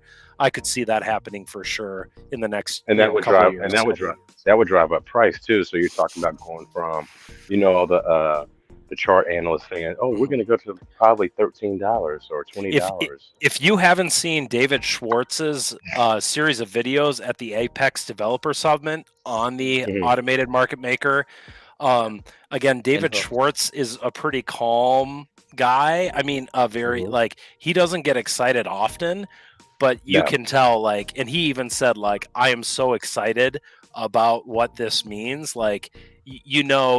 It's a big deal if the automated market maker, again, it's still got to go through testing. It's got to go through voting and implementation. Still a year to a year and a half out before it's even implemented, more than likely. But that could be a huge game changer for Ripple and XRP. That would be a year and a half out, though. That would be him seeing his baby grow up. I mean, that's a big deal. Right. Yeah. Well, why would it be a year and a half out? We're talking about Ripple kept saying we want to basically loan money and get it back later, borrow now and pay back later. So isn't that really what that implementation is? Isn't the liquidity crisis that we're going to be going into a need for that?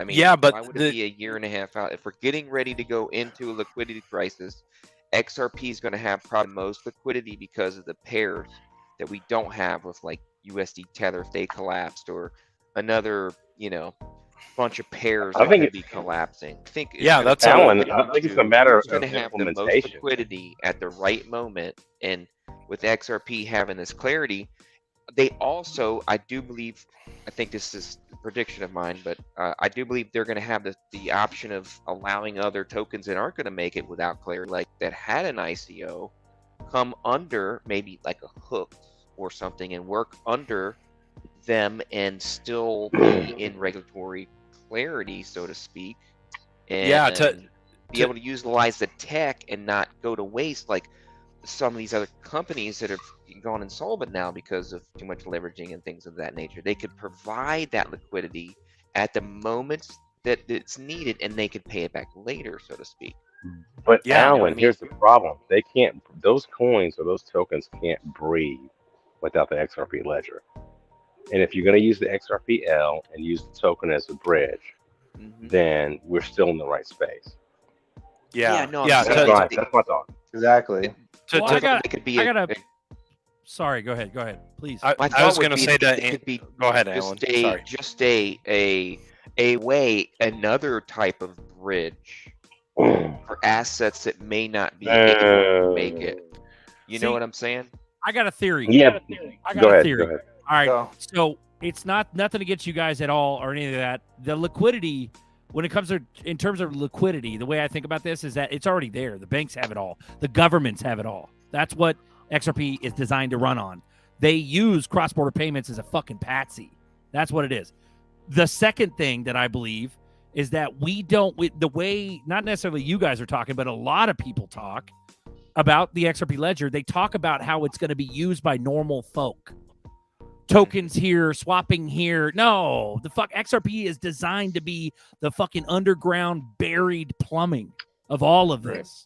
Right. Normal folk, I believe normal folk aren't even going to know what the fuck it is. It'll just disappear in archaic history. Well, yeah, and to go back to Alan, you bring up a good point. Why, basically what I heard you say is why wouldn't Ripple implement this right away? Because of the time is nigh, right? The need is nigh. The liquidity crisis is nigh. Two thoughts. One, they can, and to my knowledge, they already have on their RippleNet side with their liquidity hub that they announced, I think about a year ago. I don't think they've formally said that it's live, but their liquidity hub, which is a private product exclusive only to RippleNet customers, they could do that. And I think Liquidity Hub is designed to do that. And there's nothing that stops that. What I'm talking about is the other way can be, but that's in a sense permissioned, right? If you're not a RippleNet customer, you have no access to the Liquidity Hub. The other piece of it is the XRP ledger is permissionless, which means the automated market maker function is not currently implemented. The only way it gets implemented is if it's voted on by the XRP ledger validators. And so the timeline I pushed out is relative to where I've seen other amendments go. So like the NFT amendment on the XRP ledger that just went live in October, right? That was announced, I think, over a year ago, before it was even voted on, before it was even implemented, right? Hooks is another amendment that isn't live yet, and that's over a year and a half old, but from the time it was announced to the time it still hasn't been, to my knowledge, voted on yet. And so it seems like the order is automated market makers, which would allow a permissionless access to liquidity on the XRP ledger, right? Whether you're a RippleNet customer or not, anyone can access it, right? In order for that to be implemented, the code needs to be released to developers so that they can work on it and businesses can build upon it, and then it needs to be tested. And in theory, it can be voted on at any point by the validators on the network. But the typical timeline, it takes at least a year, at least with previous amendments, before it can become permissionless and solve the liquidity issue. So 2 options for Ripple, but I think the better play is the permissionless. When that comes to the XRP ledger, and it doesn't matter if you're a customer of Ripple, it means that Berserker or Sean or myself or you can interact with it either in a decentralized way. That is where the money will be made, not on RippleNet as it exists now with Ripple customers. Apex, can I ask you a question? Always. Interledger. Okay, so there are underground cables, from what I understand, that transmit internet data from the U.S. to the UK. They're under the ocean. As far as I know, it's permissionless, and anybody can use it to do whatever. In my opinion, boiling down everything Apex said, because he got technical, but boiling it all down, is to use those underground cables to send information, i.e. send value. It's permissionless, and that's what we're looking at. And I think that since Ripple, the company, has laid those cables over the years across the globe and in the skies, in my opinion, via Starlink satellite. Since that's happened, that when Alan says, "Hey, is there another company that can come in and try to steal the show?" In my opinion, they can't.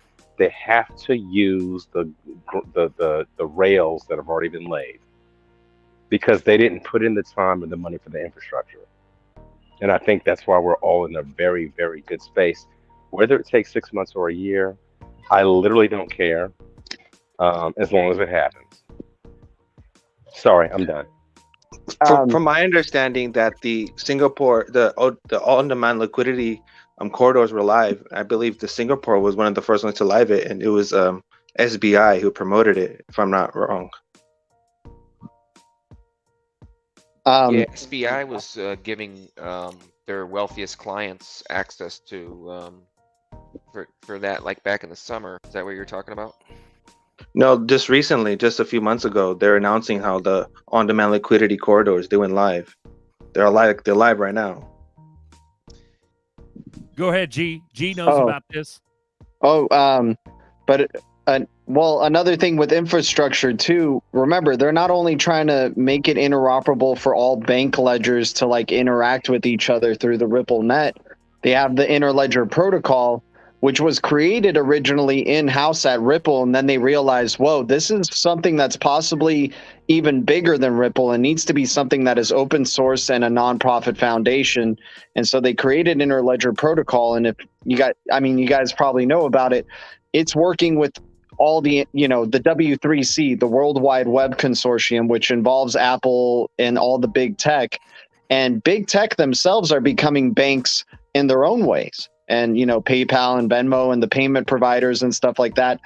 So you have to create interoperability not only amongst the banks, but amongst all these payment providers and all these big tech companies as well that are trying to get into the money game as well. So you have something like Interledger protocol that becomes the ILP underneath the internet protocol, right? The internet of value that they're trying to create. So you have the window to the consortium of banks, which is Ripple, and then you have instant connectivity and bridge access with all the payment providers. So interoperability across all different ledgers, mobile ledgers, bank ledgers, you name it, right?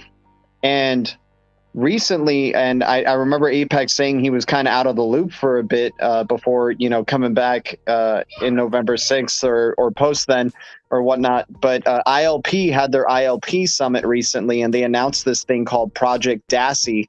And they specifically say it's an implementation for Interledger protocol that uses crypto. It is crypto-based, and it uses XRP first.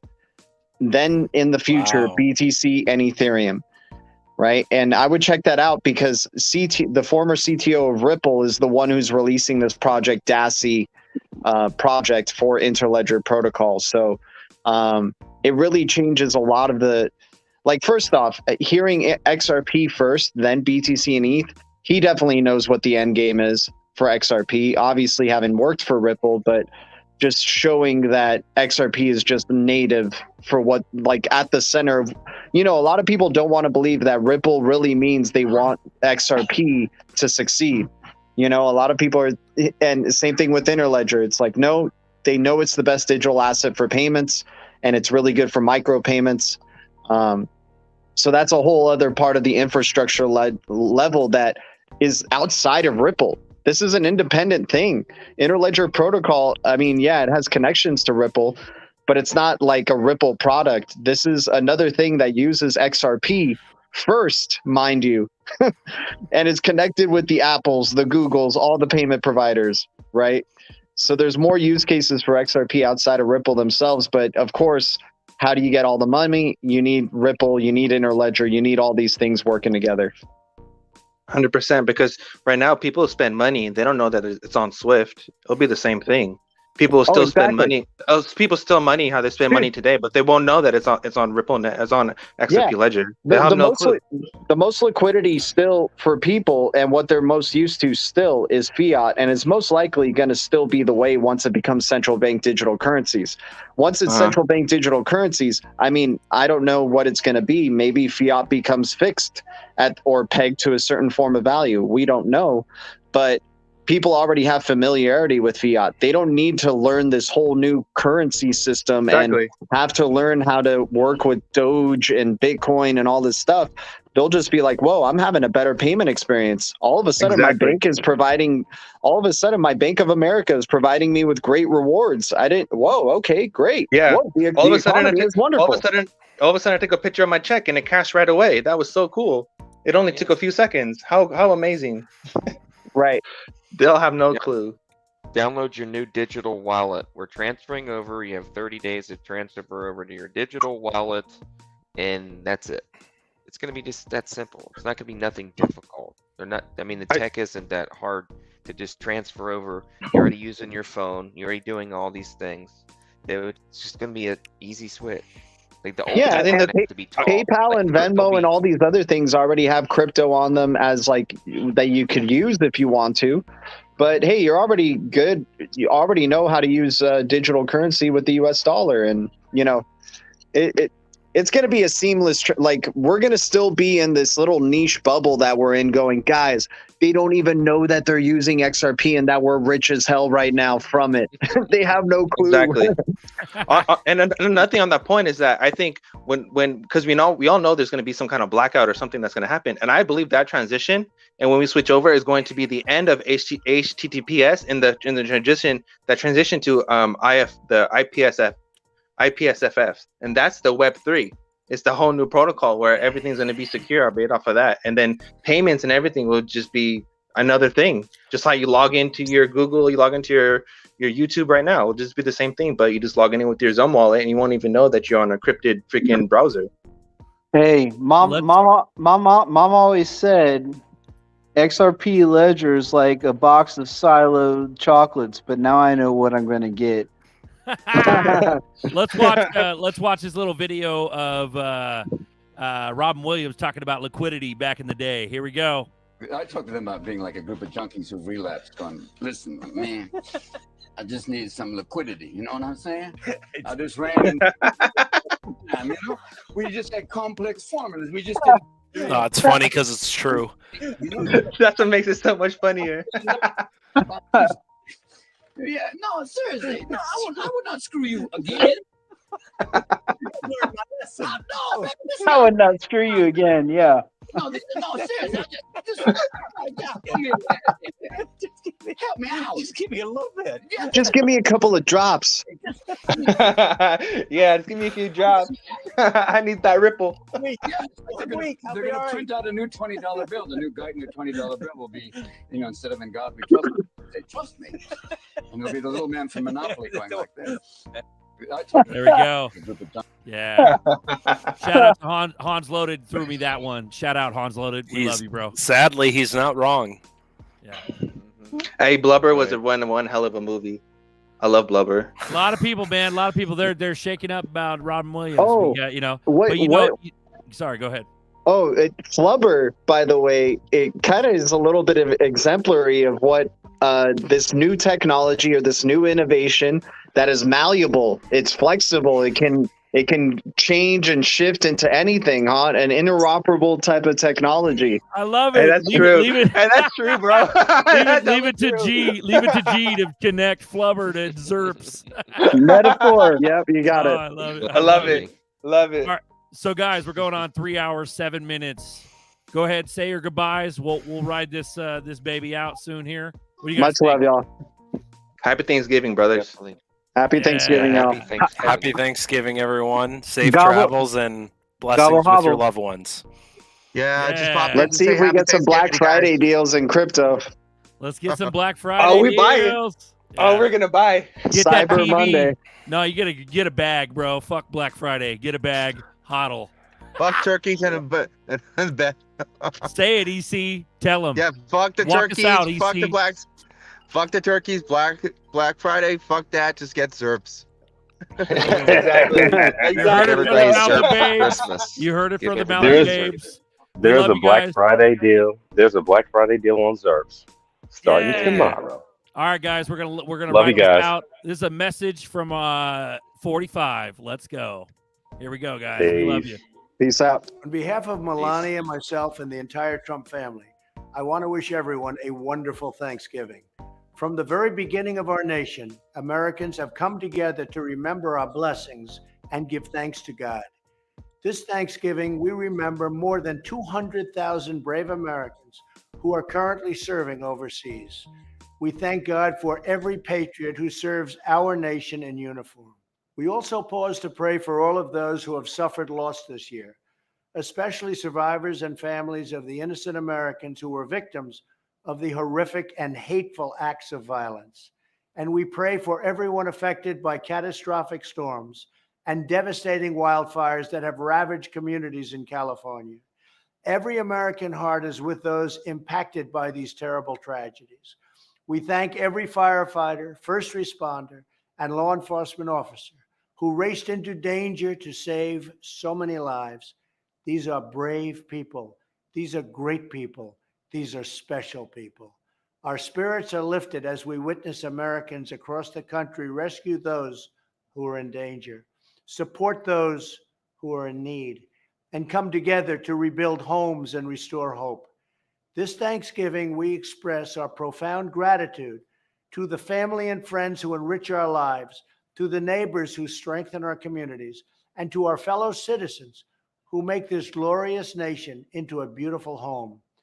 We are all thankful for the incredible prosperity booming all across our land. We thank God for the blessing of being American, the joy of spending time with loved ones, and the sacrifices made by the heroes who keep America safe, strong, and free. Thank you, God bless you, and happy Thanksgiving to everyone. Our story is about a man with nobler ambitions, and he does it in front of an audience. Now that's entertainment. So hang on to your hats, kiddies. This a real shocker. It's not easy to be part of the 1%. We started out with gold, silver, and bronze. Fiat currency was created to deceive the masses. Swift in other words, was not good to last. Stack your eyes, stack your eyes. Does it like it is. Got them switching gears in Ferrari with the 10. On some bullet shit, stop crying, start buying, getting bags, I ain't lying. Money multiplying, call it rocket science. I'm so tired of this crypto control. You already know, banks ain't letting money go. Swimming in the dough, SEC gets exposed. Tomorrow's the day we gon' blow. I'll be better off from selling at a loss, not caring what it costs. I'm buying when it drop, waiting for the flip flop to the tip top. While you watching TikToks on my new wristwatch, hit that Vegas crypto meetup. Hello, nice to meet ya. Get a shot with DAI like we do it all the time. Did a show with Lady E in the bag, man, the next night. A moon party, so you know we had to take flight. So many years and it's still no cheers. The fear selling and I'm still all in. What do you do when your freedom is an illusion? How high will it go when the XRP get the mooning? It's amusing when you know that you ain't losing. Going back to go back, got them choosing. Which one? Bag it up. This one? Bag it up. Pull up in a spacecraft and bags on us. Get into them bags so them stacks on us. In a different bracks where they try to tax on us. Government some lies but them bags blowing up. Spitting 16s, keep them bags stuffed up. Give you more game than your mainstream rappers. Told you get the bag, disconnect from the fuzz. Your favorite rapper clone and he can't beat trust. Move to a different code so they can't tax us. Golden passports, rocket ships like Buzz. We like years ahead of the herd. Like they don't want you to get rich but die trying. But I slid you the crypto list, so start buying. And I'll see you at the tip top when we start flying. Upgrade the shit, push a button, autopilot. Party all night so we just keep flying. So many years and it's still no cheers. The fear selling and I'm still all in. What do you do when your freedom is an illusion? How high will it go when the XRP get the mooning? It's amusing when you know that you ain't losing. Going back to go back, got them choosing. This one, bag it up. Here come the monkey. This one, let me get some. We looking for that astro flip. Guacamole, I want the whole damn dip. I got my spacesuit on, yeah. I want the whole damn ship. And if you bring in any further, bust the whole damn clip. Nah, we do our own research here. Over ledger on a t-shirt here. We in the jungle, I know. They like, monkey, how you see so clear? I did my homework, so he don't care. Yeah. Sitting on the ledger with the bag man. And I just bought Quant with my bad hand. A little Globius and XTC. And a little more XRP, we not playing. So basically we repping for the same set. Cause we was here way before the main net. Who would have thought that crypto tales would come together on a topic that we know so well? Music. So many years and it's still no cheers. If you're selling it, I'm still all in. What do you do when your freedom is an illusion? How high will it go when the XRP get the mooning? It's amusing when you know that you ain't losing. Going back to go back, got them choosing. Which one? Bag it up. This one? Stack it up. So many years and it's still no cheers. If you're selling it, I'm still all in. What do you do when your freedom is an illusion? How high will it go when the XRP get the mooning? It's amusing when you know that you ain't losing. Going back to go back, got them choosing. Which one? Bag it up.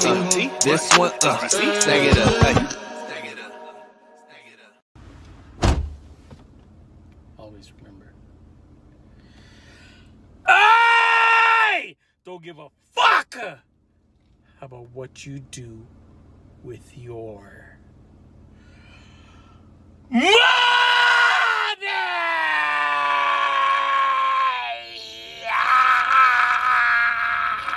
Flip that switch. We're coming for that top spot. Ready, we ready, we ready for y'all. We ready, we ready, we ready for y'all.